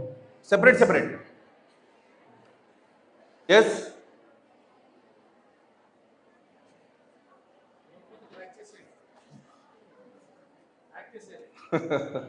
Hack చేసేయమంటారా? ఎందుకు లేదు sir, చిన్న పిల్లలు కదా, చూద్దాంలేండి. ఇవ్వండి ఎవరైనా email ID కానీ ఒక ఫోన్ నెంబర్ ఇస్తే we can show you how cyber criminal can fetch your data without your presence. Okay, any faculties here? Faculties. Prashant, go and take sir's number. Any of the faculty who can provide email account? Generally, the email account is again connected with phone number. Is it or not? Can someone identify which phone number is connected with that email account of Gmail? Is it possible? First, the problem is, first of all, you don't know what to say, yes or no. Whatever it comes to in your mind, you say yes. Whatever it comes in your mind, you will say no. But according to me, we get so many email accounts of the suspect when we are investigating cases, and if we require a phone number which is connected with that email, we have to send official notice to Google.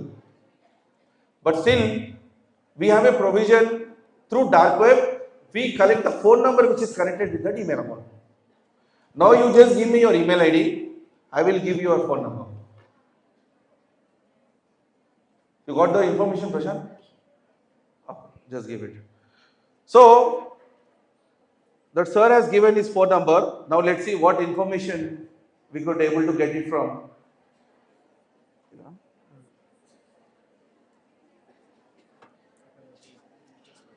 So, acha, he is TV anchor, not faculty. Durga Prasad, TV anchor, and he has worked in Sneha TV, and so many TV channels are there. And he has a Bajaj Fine Serve, and Paytm account also he has. Bandaru Durga Prasad, his full name.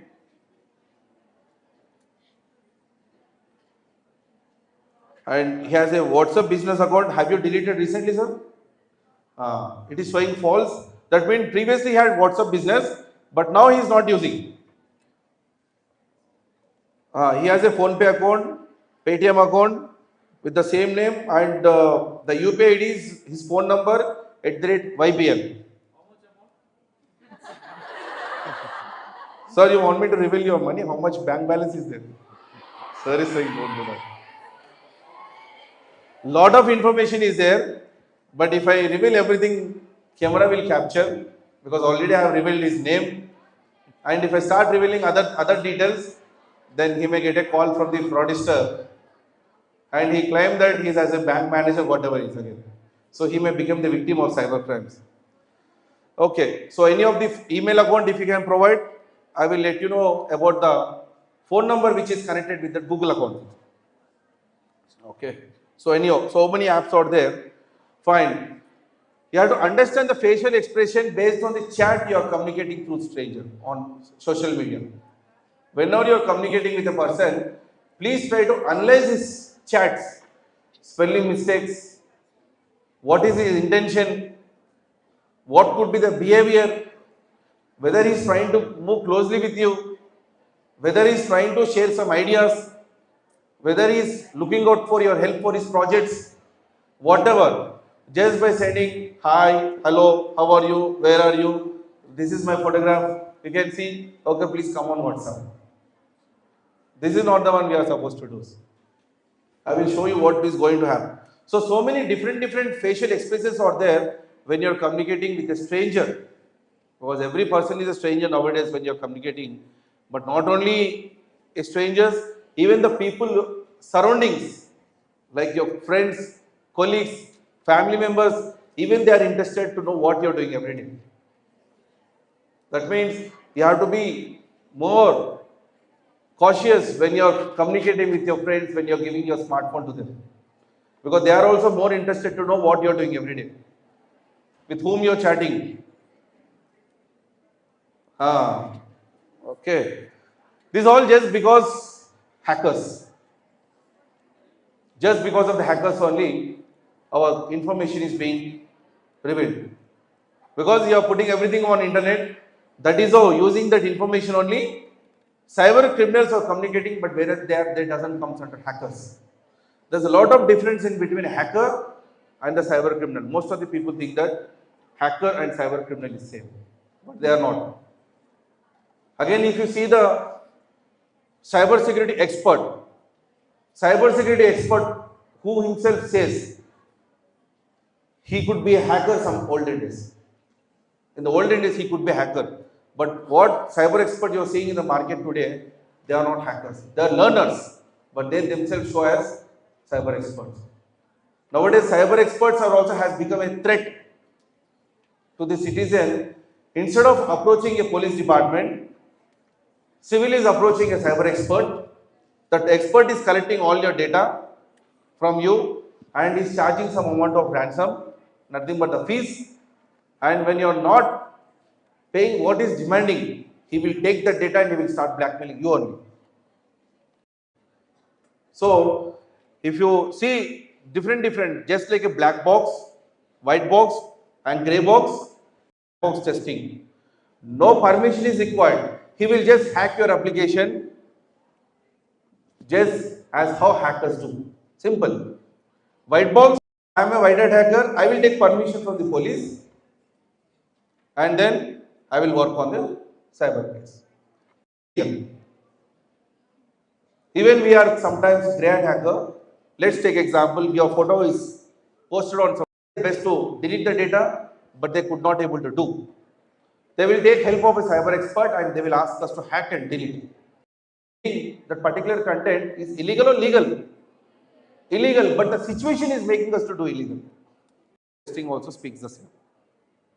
Okay. So I will not talk. Even if you forget, still your phone remembers everything. Suppose if you don't photographs, we take a selfie. This is the most safest selfie I can say, and they are the most today. This is what we are. Okay.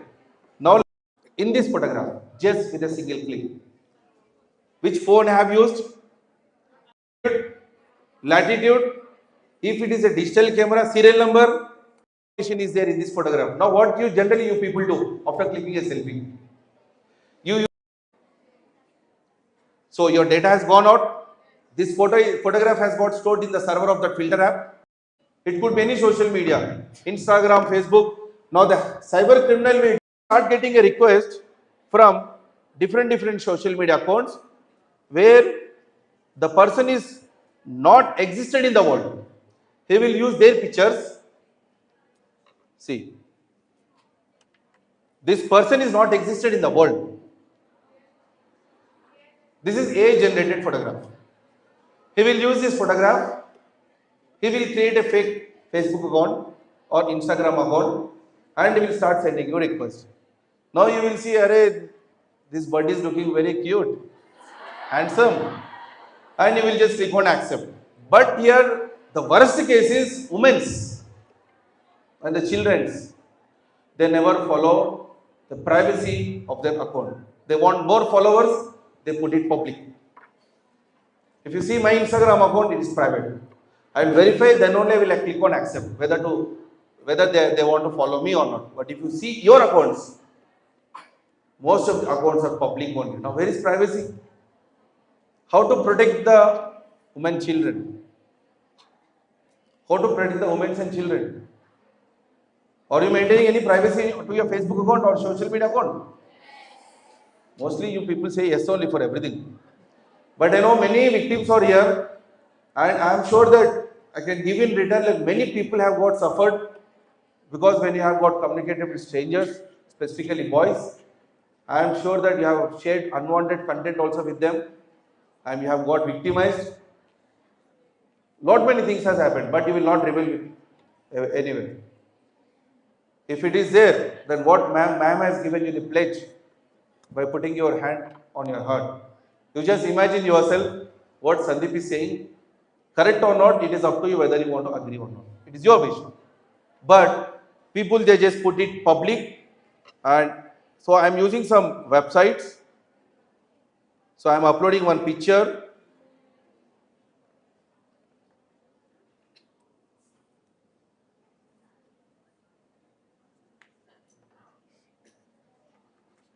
Okay, so for example, I am taking this photograph. Okay. And in the bottom, we have option called metadata. I am clicking on metadata. Now you can see what information is there about that photograph. Canon, and the model of camera is Canon EOS 5D Mark III, and so much of information is there, longitude, latitude. I will just directly go on to the serial number. See, serial number of the camera. This is the serial number of the camera. And this is the lens serial number. So if I copy paste in Google,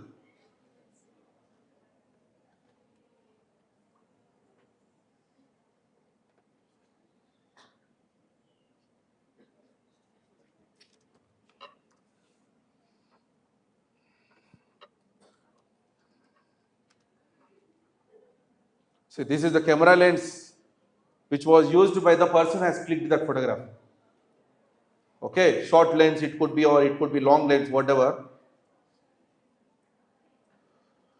So cyber criminals, they never invest on money. They never invest. They use all open source tools only which are available on internet, and then they will start collecting your data. Today they could be able to earn crores of rupees just with your photograph which you are posting on social media. Even also you can make it right. You can search as how to collect metadata of a picture. You take a click with your phone, you will be getting so many websites. You can search as 29ch metadata, the website where we generally use. Okay, but generally in the investigation point of view, we don't use. So that is the reason, think before you want to upload your picture or not. If you have uploaded, that means hackers will come to know lot of information about your device. Now we hear about the selfie challenges a lot. Saree challenge, Sambar challenge, 1990-2025 challenge.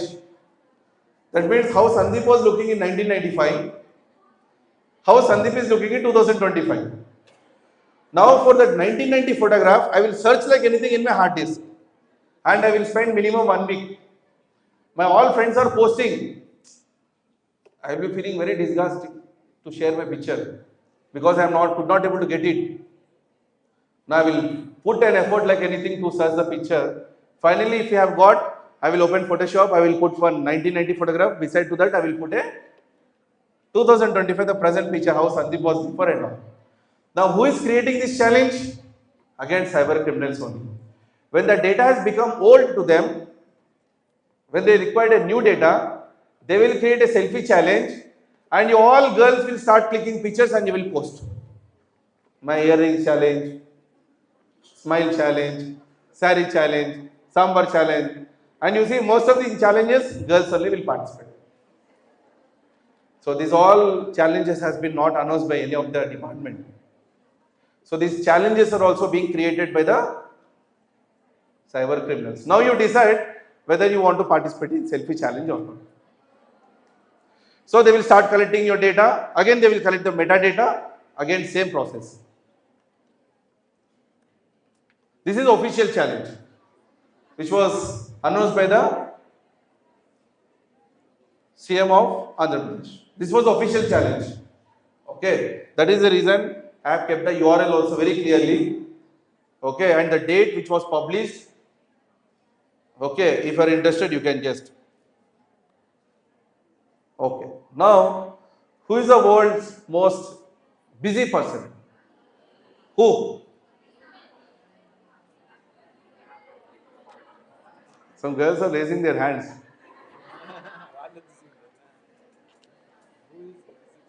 Who is the most busiest person in the world? He is the most busiest person in the world. He don't want to waste his time even when he is in washroom. Multitasker. He does everything. First cybercrime awareness program which I have conducted was in the year 2009. It was in Andhra Mahila Sabha, where the police officials has got invited. But at that time, technically, most of the people were not aware of the subject and all. So that is the reason one ACP sir has sent me to take that awareness session. And that was my first where I got into media, print and electronic media, where my journey has got started because of these reporters only. I treat them as a god today. They are the one who made me popular today. At that time, I used to request students and parents, please buy only computers. Don't buy them don't buy tablet, laptops and all, because it is very easy to carry them in the bedroom and we don't know what our children are doing in the bedroom. If there is a desktop and if it is in the living room, then when parents are moving from here and there, they will not open any unwanted websites. They will be afraid to open websites. But now the generation has got out. Now people are slowly getting it into the bedrooms. That is also out. Slowly they are shifting it to washroom also. Now we don't know what will happen next. One day the phone only will get fall down from your first floor or second floor through ventilator. This is very, very important now.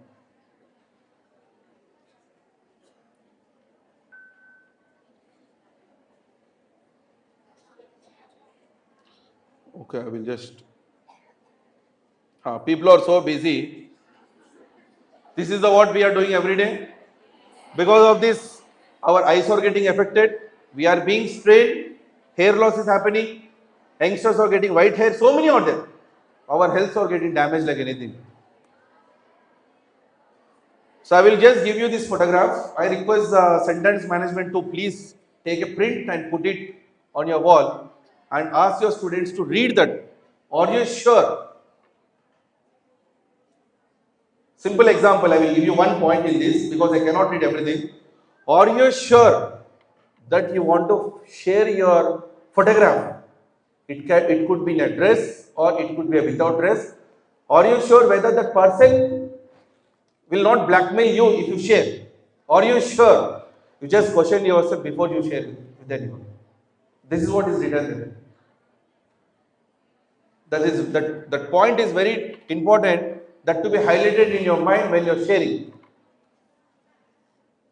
If this doesn't come into your mind, then definitely that stranger will take advantage of that picture. Alright? Everyone knows mobile ears, Google ears, Everyone knows that. Now let's see practically here.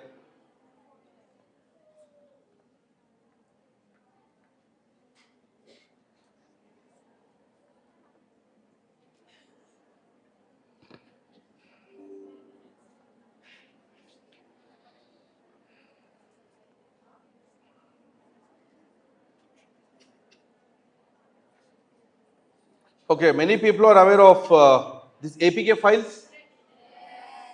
Okay, how many people have received such APK files on your WhatsApp? Whatever, from any of the source. Okay, so it looks just like this, right? It looks just like this. Let's have a live demo. What will happen? Now, for developing an application APK, team is required, framework is required, coding is required, and many things. But for a cyber criminal, nothing is required. He will just use a rat.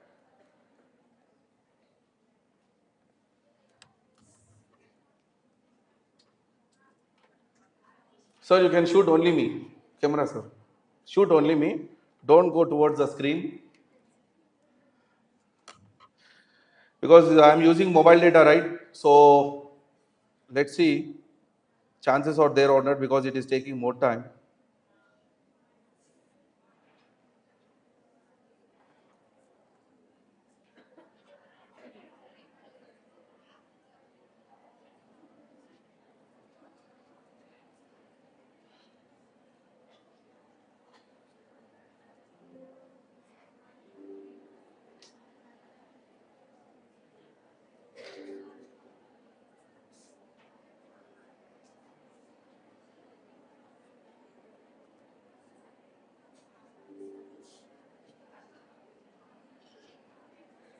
Prashant, you got the laptop? Okay. Meanwhile, you make setup. Okay.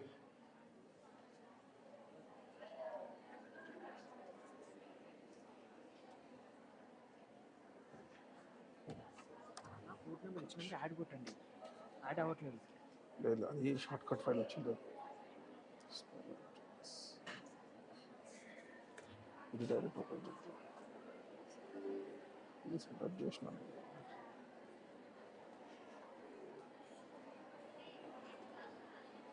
Okay. Generally, the hacker who will be sitting in his room, nothing but in his house, he just develop an APK file like this, and he will start sharing this APK file with strangers. When you are communicating, he will say himself as, this is my picture. You can just click and you can share.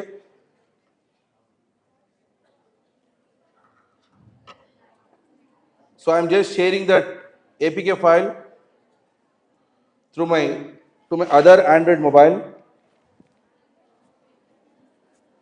So to my other Android mobile.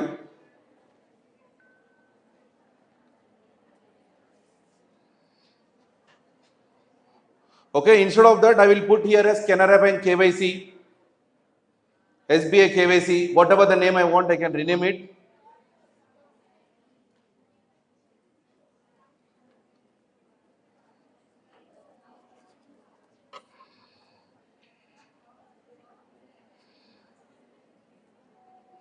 Okay, let me connect my mobile to laptop.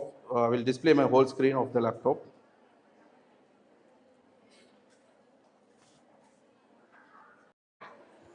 So we just get an APK like this on phone. People will start clicking on it. As this is being installed from the unknown sources, definitely we will be getting a warning for that.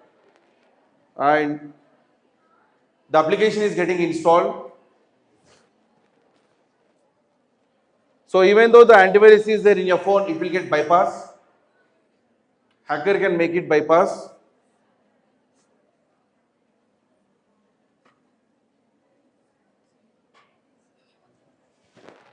When I am opening it, you can see all permissions are being taken automatically. Continue. Okay. Now you can see this phone will be controlled through this application remotely from other location. Now I am showing you physically. Okay, I am showing you physically because without our authorization using AI, it's not possible to do here. For that, internet connectivity is also very, very important. The speed of the internet connectivity is also very, very important. So now this phone will get display here. Let's see. Yeah, you have got now. Once you have installed APK file in your device, when someone sends you, your phone will be displayed on his computer screen like this. Now, even if the phone is in sleep mode, your camera, your photograph, everything that can be controlled. Gallery, location, longitude, latitude, contacts, everything, whatever you want. See.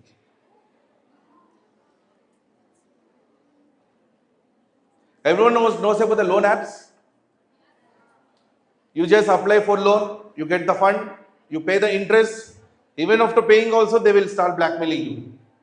That means they are taking all your data from your phone, like contacts, photographs which are there in your gallery, everything. Now the new crime of loans is different.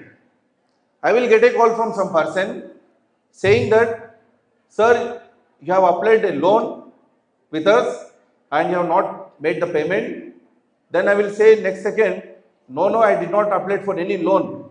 Then he will say, okay sir, I will send you one file. You please log in with your phone number and you will find all details, how much amount was applied, to which bank account it was credited. Once you have installed, your phone will get compromised. No one will apply loan on you. That is a completely fake statement given by him. Understood a point? That is complete fake statement given by him, but he will make you to install that APK file in your phone. This is also doesn't come under hacking. People generally say that this is also hacking. This is one of the technique which comes under social engineering. This is a social engineering technique. That means they will make you to install everything in your phone by controlling your brain. That means they have not hacked your phone, they have hacked your brain. Got my point? That means whenever some person is sending any file or a link or an attachment, be alert. Don't make him to control your brain. Understood a point? Any call you're getting, they will ask you to press on 1, press on 2, press on 3, IVR, interactive voice response. Someone will be sending you a photograph and they will ask you to, this is my photograph, you can just view it. But what happens if you click on the photograph? You can see there. That is a photograph, right side. It is JPG. In that only there is one .exe application is there. You can notice it properly. One .exe application is there. Is it there or not? That means once you have opened that photograph, either your laptop or it could be your phone will get compromised. Using steganography, they will hide a virus inside the photograph or inside the PDF file, or it could be inside the audio file, video file, anything, and then they will compromise your device. So these are happening nowadays, even from the known people also, from the unknown people also. If you think that known people who is sending and if you click, there won't be any problem. I am sure that chances are there where your device has got compromised. Now sir, how to get secured then? I will just talk about that later.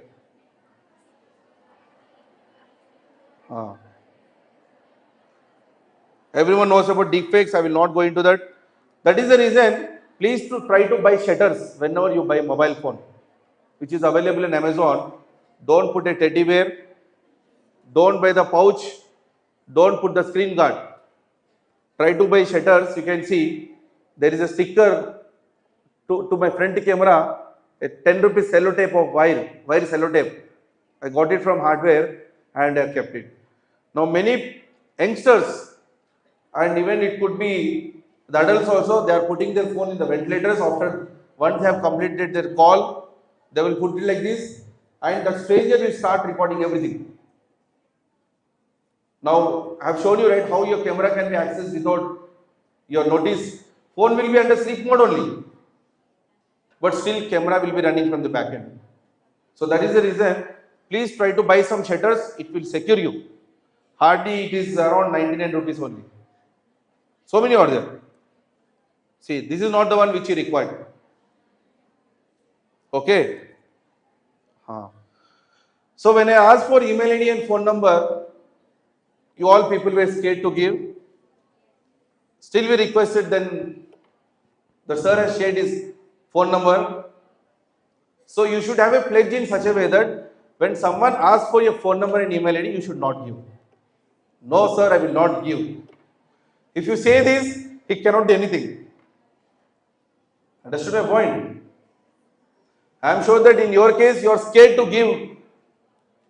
But whereas if you see the real-time scenario on social media, when you're chatting through Instagram, just question yourself, how many people are sharing your phone numbers and email accounts with strangers? Got my point? Now you should be scared if you have shared already with someone yesterday or day before yesterday or day before yesterday, or the 5 minutes before now. So they can collect your data like this. Taking photograph of your along with your vehicle and you're posting it on social media. Using your vehicle number also, they can collect all your data. Anyone can tell me your vehicle number here? Vehicle number. Sir, anyone share your vehicle number?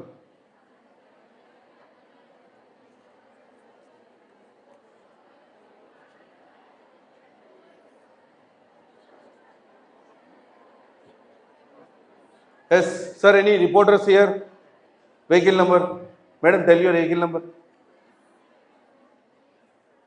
TS ET.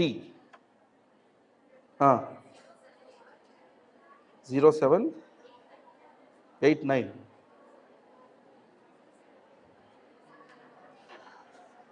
Now you see, just with a vehicle number only, I will give whole kundali of that speaker.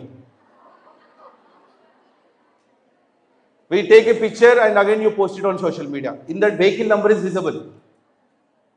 Please try to scratch with paint. If you want, you can post here, up to you. If you don't want, that is different scenario. Try to mark that particular space.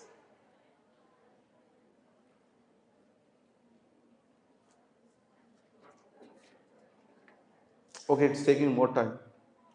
Any other, sir, Prashant, take vehicle number and just check it out. Okay. So these are the reasons behind how your data is getting compromised, and these all are happening just because of social media platforms only. Just because of social media platforms only. Lot many things can be done using your phone number and email ID. Lot many things. Getting a call, getting a message on WhatsApp, getting a messages on WhatsApp. People can find out what is your account and many more. Okay. So this is what will happen when you get communicate with strangers. You will be called to some location and you will be kidnapped. You will be kidnapped. Now you decide whether you want to meet stranger or not. It is all up to you. What will happen? First, your parents will suffer. When you are doing mistake, imagine, for example, you have shared your photograph with some person. That person is blackmailing you. You cannot discuss with your management. You cannot share with your parents. You cannot go to cybercrime police station. Still you are being blackmailed like anything. The only option, the girl will think suicide is only the best option. If you take a friend and if you go to cybercrime police station also, they will again call your parents at any cost. Once your parents comes to know, they will start reaching cybercrime police station and they will beg like anything for you. Understood my point? Because of you, parents are suffering nowadays. You are making them to come to the doorstep of cybercrime police station unnecessary. They will call me, Sandeep sir, please look into that issue. My daughter is suffering like anything. Even I am not got to solve the problem immediately, right? Even I require time or not. Sometimes I may not be available also. What can we do? Police will do their best, they will report. But getting data from them is taking long process. They will send notice to Google, they will send notice to Facebook, but for replying they will take some time. Now you will start blaming police that they don't do anything. Meanwhile, we will enter, that is secondary.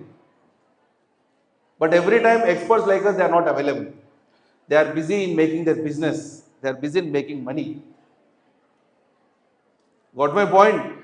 That means by end of the day, you should only think what to do, what not to do when you are using a smartphone. Now from today onwards, don't save your mom, dad, girls' names specifically in your contacts. You tell your brothers, sisters and all, because when your device is compromised, the hacker will come to know this is your mother's number. He will send directly to your mother only. Got my point? Suppose if there is mother number is not there in the phone, mom, that name is not there, he will be not able to understand out of this context which is a mother phone. If it is a wife, then we will put as my love, love. Then it is you are giving a hint to the cyber criminal that she is my wife. This is my wife number. Then directly we will send to wife only. If it is husband, then we will again they will use the my love title. Chinna, Munna, these all are the suspicious names. These are the real reason behind how the cyber criminal could able to send direct message to your family members. You remove all girls' names from your contacts, put only boys' names. He will be confused. To whom he need to send now? He will not send. Sending these many people is not possible. He will just leave you. Cyber criminals are just like a beggars. If you pay, they will start demanding you. If you don't pay, they will leave you. That means when something goes wrong, don't pay a single paisa also to them. They will leave you after 2 or 3 days. If you pay 10,000, again he will send message from other number. That means if you pay crores of rupees also, there is no chance the cyber criminal will not leave you. Don't pay. You tell him do whatever you want. I will not pay. You just alert all your relatives, all your friends, and ask them to avoid if you are getting any suspicious messages. Okay. So avoid giving mobile phones in the repair shops. Okay, I will not show all these things now. So these all already I have covered practically. This is very, very important now. Now I am sure that sir, we want to know what it is. Okay, how many of you know about this? Okay, how many of you click on accept? Acha, 50-50. If you click on accept, your accounts can be controlled by anyone without your username, without your password, without OTP, without Google Authenticator. Our speaker was talking about the confidentiality, integrity and availability.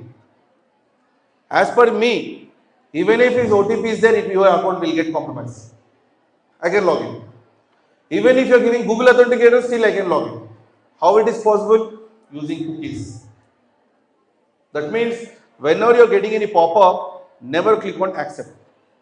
If you click on accept, then that person will start logging into your account by using your cookies unless your session ID is active. Okay. So please try to avoid even that also. So this is all already about the digital arrest. This all could be lead to risk if you are not following all these slides. In case if you are not following, then you may be under trouble. Specifically, not only women nowadays, men are also being targeted like anything. Don't think that only cyber women is there. In the future coming days, cyber men also will be coming against.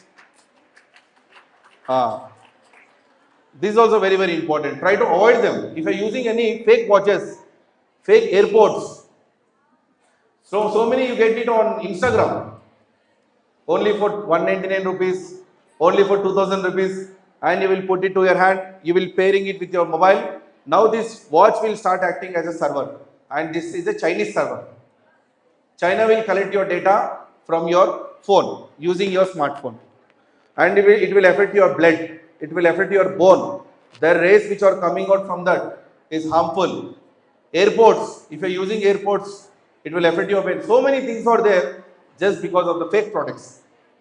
And when you are giving your data for delivery, like your phone number, your email ID, the data is again used for committing crime. Whenever you want to book any product, you please book with your brother's name. Don't give the names like Swapna, Swati. Your data will be stored for some months of time, and they will use that data to target you. Never book the product with your personal names. Book it on your brother's name or your father's name. Don't use any girl's name. Try to avoid it. Honey traps, everyone knows about that. Honey traps.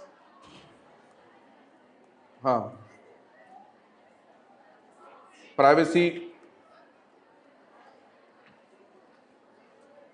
So these are some of the tips that has to be followed.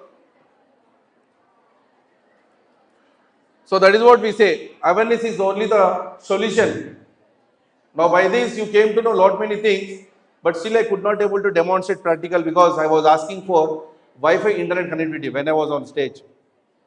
But the technician was could not able to provide because demonstrating on mobile data is not possible. You can see already my mobile phone has got hot. Okay. So 1930 is very, very important. Please try to understand the value of 1930. Many people say that the number is getting busy. Many people are saying number is busy. Still try to make a dial to the number, 100% it will get connected. Don't avoid if it is getting too busy, but definitely if you contact 1930, they are the only person who can help in the golden hours. That should be only in golden hours, not in the after 2 days or after 3 days. If you call 1930, there is no use.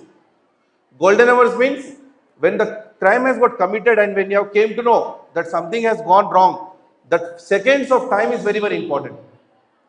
Half an hour, within half an hour, within 15 minutes, you have to dial call to whom? 1930. Not cyber experts like me, Sandeep, that, this and all. Don't contact us. Contact only 1930 on the cyber police station. Whatever the data you are providing to them, that will be kept confidential. Don't think that it will be revealed to media. Don't think that it will be presented to your management or all. It will be confidential only. Thank you so much once again for giving your valuable time. Okay. So clap for yourselves, girls. So very good. Lot of patience you have to listen. You are very good. And difficult nowadays to listen to any one of the speakers. 1 hour and 1.5 hours is okay. Is it helpful for you? And you should become also warriors of cybercrime. Okay? And they will be selecting few students, those who are interested. They will give training for the nowadays no software jobs. Many are not getting jobs. Don't go for software side, don't go for all the because we want teachers, lecturers we want. Nobody is coming up. Everybody is going for something or the other. Where your opportunities are very, very less. So these kind of the things are very important for you. Try to motivate yourself, get connected to NGO members over here. I think you have numbers, directly you can contact them and try to say that you are protected, safeguarded, and motivate your parents also because your parents are very, very innocent. They don't know anything about social media. And therefore you need to tell them all this. Your parents are very good. See, recently also some of the cases I know personally.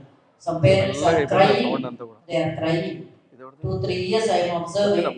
They are really having so much of patience to take care of you and to make you safe while going and coming back also and in using your mobiles.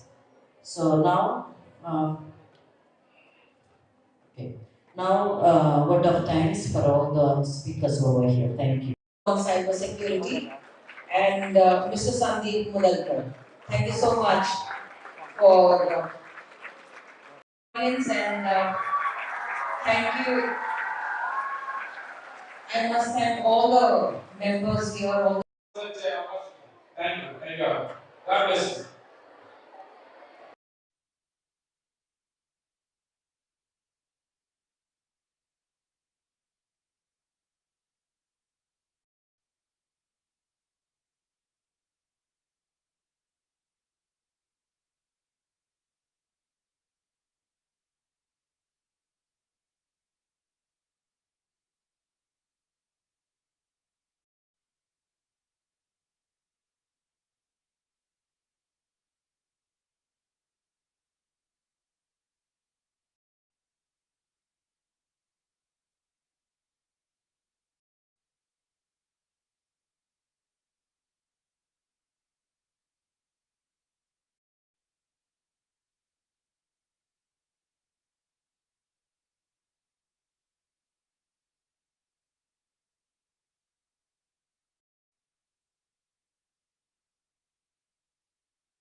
national lifestyle.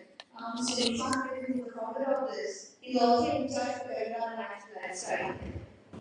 So this is the positive chart which we daily share in the WhatsApp group.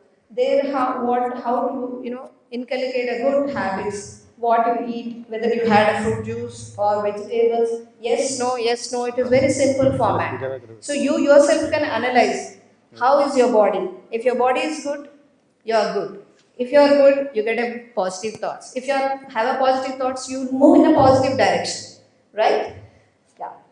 So the spiritual well-being leads to mental well-being, then to the physical well-being, right? It's very simple. Yeah, we had meetings with the policymakers and we have lot of feedbacks, statewide program which I've shown. We've already got integrated with NEP, so introducing the holistic empowerment in the syllabus. And we had a formation of empowerment committees, like one of our members is here, Shravanti ji and Mr. Srinivas ji. And Mr. Anil, he is not here, but there are core members who will be supporting in various aspects. And Mr. Nishant sir, he is also in the other assignment, so the founder. So we have a lot of other dignitaries who are right now not here, but they will be supporting you. So we have a formation of the anti-drug committees, protection, talks and oath that we will be doing later. And we are going to we have already have a website, but we are going to, we are already in the process of making an app. So every phone will have that Dhira app, where you can become a part of it as a student, log in, then you can choose whatever the activities that you want to do and what you're doing. For that you will be given a points. So with that points you will be getting a recognition and you will be part of the Dharma Seva and you will be given like, just like a, it's like a prestige for you, and you get a priority for your further education as well as for the employment. As there is in the industries, we have so many industries coming up to support the youngsters, so who are in the right path. So these are the steps which we have taken, and we will support you in the RTIs, PILS, and other things. Like we have a training or program for the youth, engaging them in the law enforcement, youth police, promote actions and complaint feedback portals, anti-drugs and protection committees. And once you start, we will come here, again we will conduct a workshop, then you can have a committees, different committees. As I've seen today, the sports, you can have one sports committee, you can have so many committees, right? Like yoga, somebody is taking up, NCC is also part of fitness. So that is also one committee. And somebody is interested in art and culture, that will be one committee. Somehow you should be mentally and physically occupied. So then you will not get into all this wrong path. Okay? So unfortunately, that's what is a glitch. We are unable to play Amit Shah's and all the videos actually. So I will be sharing that. Can you play from that from the pen drive? Because you copied it, maybe it's not coming out. Some important videos are there. Not this one. Not this one. My pen drive. Pen drive. Directly pen drive.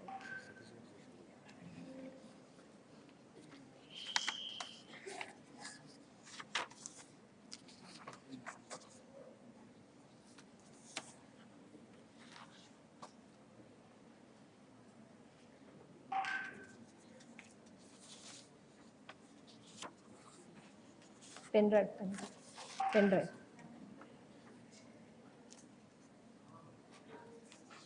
Yeah, this one, pen drive, it's playing actually in the pen drive. There are very important messages from the Honorable Home Minister and legal authorities and so many people that I don't want you all to miss. But anyway, I'm going to share it. But still, if I would show it here, I would be really happy.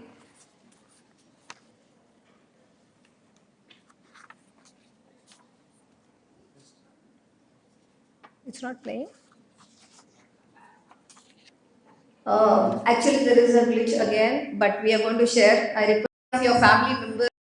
00183016. Can I repeat?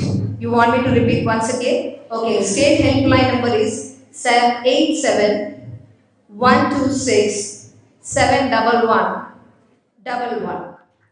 And my number is 9700183016. Now, let me just ask you a simple question. Please do not hesitate. Have you seen any of your friends in this kind of a problem? Because it's like one family. Now you all have become a part of my family, our family, Dharma Seva. Have you seen any of your friends? Please raise your hand. Let's help today itself. Do not delay even one day, because one life is lost. Do not hesitate. Raise your hand if you find anyone. We will try to help them, guide them, and get back to his family. Yeah? Have you seen anyone? Okay. So, before I conclude, I just wanted to ask you all, how many all want to join the Dharma Seva and to become leaders and be part of this and help others to come out of it? Can you raise your hands? Wonderful. Wonderful girls. Wonderful. I see a lot of girls are raising hands. I'm proud of you girls. Because all the girls who have raised hands, they are true leaders. They are not made leaders. They are born leaders. So I'm happy for the born leaders. So very big clap for them. And before I conclude and take a vote for this, I just wanted to put a simple question to you. You all are going to be a future leaders. You are going to be a future entrepreneurs. You are going to be a future mothers. How you have to take care of your body, you should know. So, can anyone guess what is my age? Louder. Sorry? Not able to hear. For your information, 2 weeks back exactly in the Gachibowli, I won 2 gold and 1 bronze medal. Now you tell me what is my age?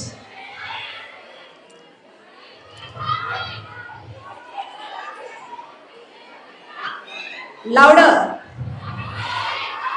Oh, somebody said 40. I am 50 not out. Yeah? So I want you all to become very strong women. I have a 22 years old boy who is 6 feet 3 inches. Why I am telling you this? Because of my disciplined lifestyle. I have started my sports career at the age of 12 years. By 13, I was state first. I represented our state in senior nationals, and it was a great privilege for me to take part with PT Usha at the age of 13.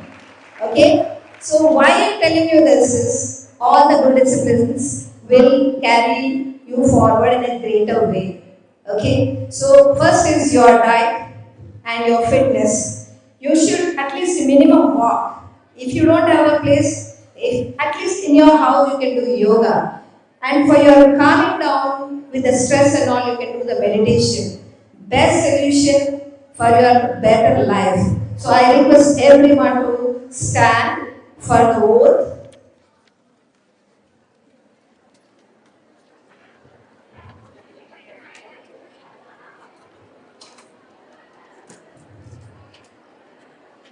Let us all keep our hands on the heart, because it is for yourself, not for me, not for anyone. So wholeheartedly you are going to take this pledge.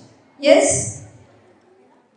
We will keep ourselves, our family, and loved ones away from drugs and enjoy hale and healthy family and healthy life.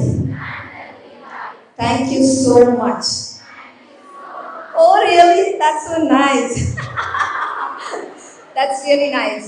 So I want to thank Syntax Management and Cyberhope team for giving me this opportunity.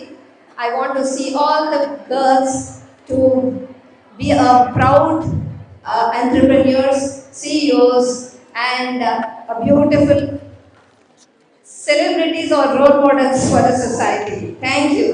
Thank you so much.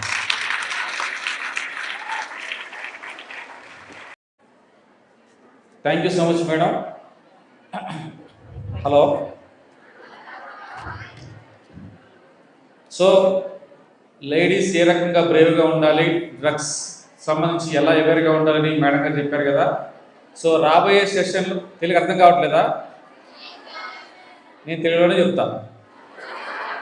తర్వాత నేను ఏం చెప్పానో మీరు పక్కన అడిగి తెలుసుకోండి. స్ట్రిక్ట్గా I'm Indian, I'm Telugu person, right?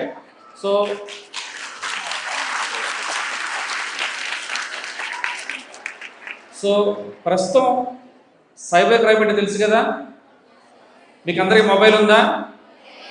Instagram account ఉందా? మిమ్మల్ని ఏమన్నా హెరాస్ చేశారా? నిజం చెప్పండి ప్లీజ్. సో ఇప్పుడు కాకపోయినా ఫ్యూచర్లో అయినా సరే ఏదో రకమైన అటాక్, హెరాస్మెంట్, అట్లీస్ట్ మీరు పెట్టిన ఇన్స్టాగ్రామ్ పోస్టులకు కామెంట్లు వస్తాయి, నెగిటివ్ కామెంట్స్. అప్పుడు మీరు ఏమవుతారు? ఫీల్ అవుతారు, డిలీట్ చేస్తారు, మళ్ళీ పెడతారు, మళ్ళీ డిలీట్ చేస్తారు, మళ్ళీ పెడతారు, మళ్ళీ డిలీట్ చేస్తారు. ఏం చేయాలి? అతని మీద పోలీస్ కంప్లైంట్ ఇవ్వాలి. ఇస్తారా? పోలీస్ కంప్లైంట్ ఇస్తారా? పోలీస్ కంప్లైంట్ ఇవ్వాల్సిన అవసరం లేదు. ఇలాంటి హెరాస్మెంట్ కానీ, బ్లాక్మెయిలింగ్ కానీ, థ్రెటనింగ్ కానీ మీకు ఏదైనా ఉంటే పోలీసులకి, మీకు అంటే పబ్లిక్కి మీడియేషన్గా మా సైబర్ హెల్ప్ అనే ఒక ఎన్జిఓ స్టార్ట్ చేసాం. నా ఎన్జిఓకి బ్యాక్ బోన్ మొత్తం కూడా ప్రొఫెషనల్గా ఉన్న చాలామంది అడ్వకేట్లు కావచ్చు, తర్వాత మొదలుకర్ లాంటి టెక్నికల్ పీపుల్ కావచ్చు, వీళ్ళందరూ సపోర్ట్గా ఉన్నారు. మీకు ఎలాంటి ప్రాబ్లం వచ్చినా కూడా డెఫినెట్గా సొల్యూషన్ ఉంది. భయపడాల్సిన అవసరం లేదు, బాధపడాల్సిన అవసరం లేదు, ప్యానిక్గా ఫీల్ అవ్వాల్సిన అవసరం లేదు. ఓకే, అయితే ప్రస్తుతం ఎట్లాంటి సైబర్ క్రైమ్స్ ఉన్నాయి, ఎలాంటి థ్రెట్స్ ఉన్నాయి దాని మీద ఒకసారి మీరు పీపీటీ చూద్దామండి. చూడండి ప్లీజ్.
Thank you.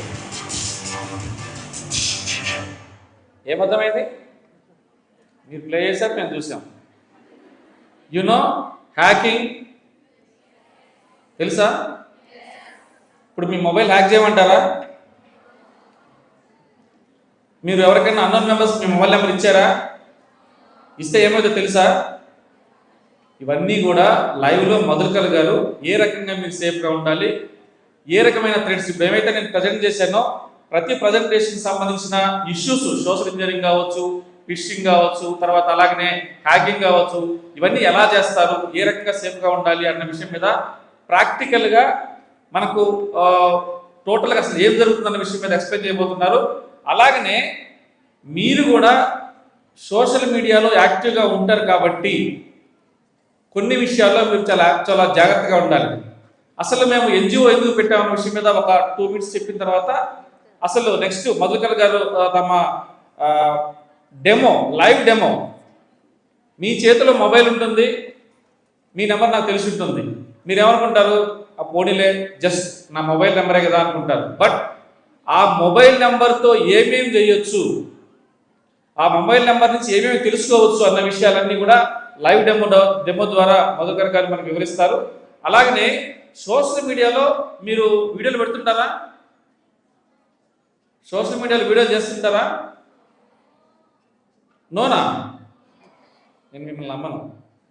ఎందుకంటే మీరు దిగినన్ని ఫొటోస్, మీరు దిగినన్ని వీడియోస్ వేరే ఎవరు కూడా అంత ఇంట్రెస్ట్ చూపించరు. సో మనం జస్ట్ ఎంజాయ్మెంట్ కోసమో లేకపోతే లైక్స్ కోసమో షేర్ కోసమో మనం ఫొటోస్ వీడియోలు దిగుతుంటాం. కానీ it's very danger. Me photo unknown పర్సన్కి వెళ్ళిపోతుంది. అసలు ఎన్జిఓ పెట్టిన ప్రధానమైన కారణం, ఒక ఫేస్బుక్ నుంచి భార్య భర్తలు కలిసి ఉన్న ఫేస్బుక్లో పెట్టారు. భర్తని కట్ చేసి భార్య ఫోటో పెట్టి వీడియో తయారు చేశాడు, అగ్లీగా తయారు చేశాడు. అలాంటి వ్యక్తిని మేము పట్టుకొని, మా ఎథికల్ హ్యాకర్స్ టీం ఉంది, పట్టుకొని పోలీసుకు అప్పచెప్పాం. గతంలో పోలీస్ కంప్లైంట్ అయినా కూడా పట్టించుకోకపోతే దాదాపుగా 3 సూసైడ్ చేసుకున్నారు. అంటే మా టీం ఎలాంటి టీము, మేము ఎలాంటి వర్క్ చేస్తామని దాన్ని తెలియజెప్పడానికి ఈ ఇన్సిడెంట్ చెప్పడం జరుగుతూ ఉంది. అలాగనే మీకు ఏదైనా సరే సోషల్ మీడియాలో మీ ఫోటో మార్పింగ్ చేయటం, తర్వాత మీ నెంబర్ తీసుకుని బ్లాక్మెయిల్ చేయటం అనేవి కనుక జరుగుతుంటాయి. మీకేమైనా జరిగాయా? జరిగినా కూడా చెప్పరు. ఎందుకంటే ప్రిన్సిపల్ మేడం ఉంది, ఇక్కడ మేము ఉన్నాం, అక్కడ కెమెరా ఉంది, ఎందుకు వచ్చిన పంచాయతీ అని చెప్పరు. రైట్? ఇకపై మీరు ఇలాంటివి జరిగితే ప్యానిక్ అవ్వద్దు, భయపడవద్దు. సెంట్రల్ గవర్నమెంట్ ఒక నెంబర్ రిలీజ్ చేసింది 1930 అని చెప్పాను. సో మీరు ఆ 1930 కనుక కాల్ చేస్తే డెఫినెట్గా మీ కేసు తీసుకొని మీ ప్రాబ్లం సాల్వ్ చేస్తారు. ఆ పరిస్థితుల్లో కూడా మీరు పూర్తిగా ప్యానిక్ అయ్యి, అంటే మీ వీడియో కానీ ఫోటో కానీ మార్పింగ్ చేయడము, అగ్లీ మెసేజ్లు పెట్టడము, ఇష్టం వచ్చినట్టు మాట్లాడడం చేస్తుంటే కూడా మీరు ఒక ఐడి బ్లాక్ చేస్తారు, మళ్ళీ ఇంకో ఐడితో వచ్చేస్తారు, మళ్ళీ ఐడి బ్లాక్ చేస్తారు. ఈ రకంగా హెరాస్ చేస్తుంటారు. మీరు ఎవరు చెప్తారు? ఫ్రెండ్స్ చెప్పుకోలేరు, పేరెంట్స్ చెప్పుకోలేరు. We're here. Cyber hope help initiation foundation cyber help ఎన్జిఓగా మీకు సపోర్ట్ చేయడానికి మా టీం 24 hours అందుబాటులో ఉంటుంది. మేము కూడా పనిచేసేది ఇండివిజువల్కి కాదు, వర్కింగ్ విత్ ద పోలీస్. మా దగ్గర మంచి టెక్నికల్ టీం ఉంది.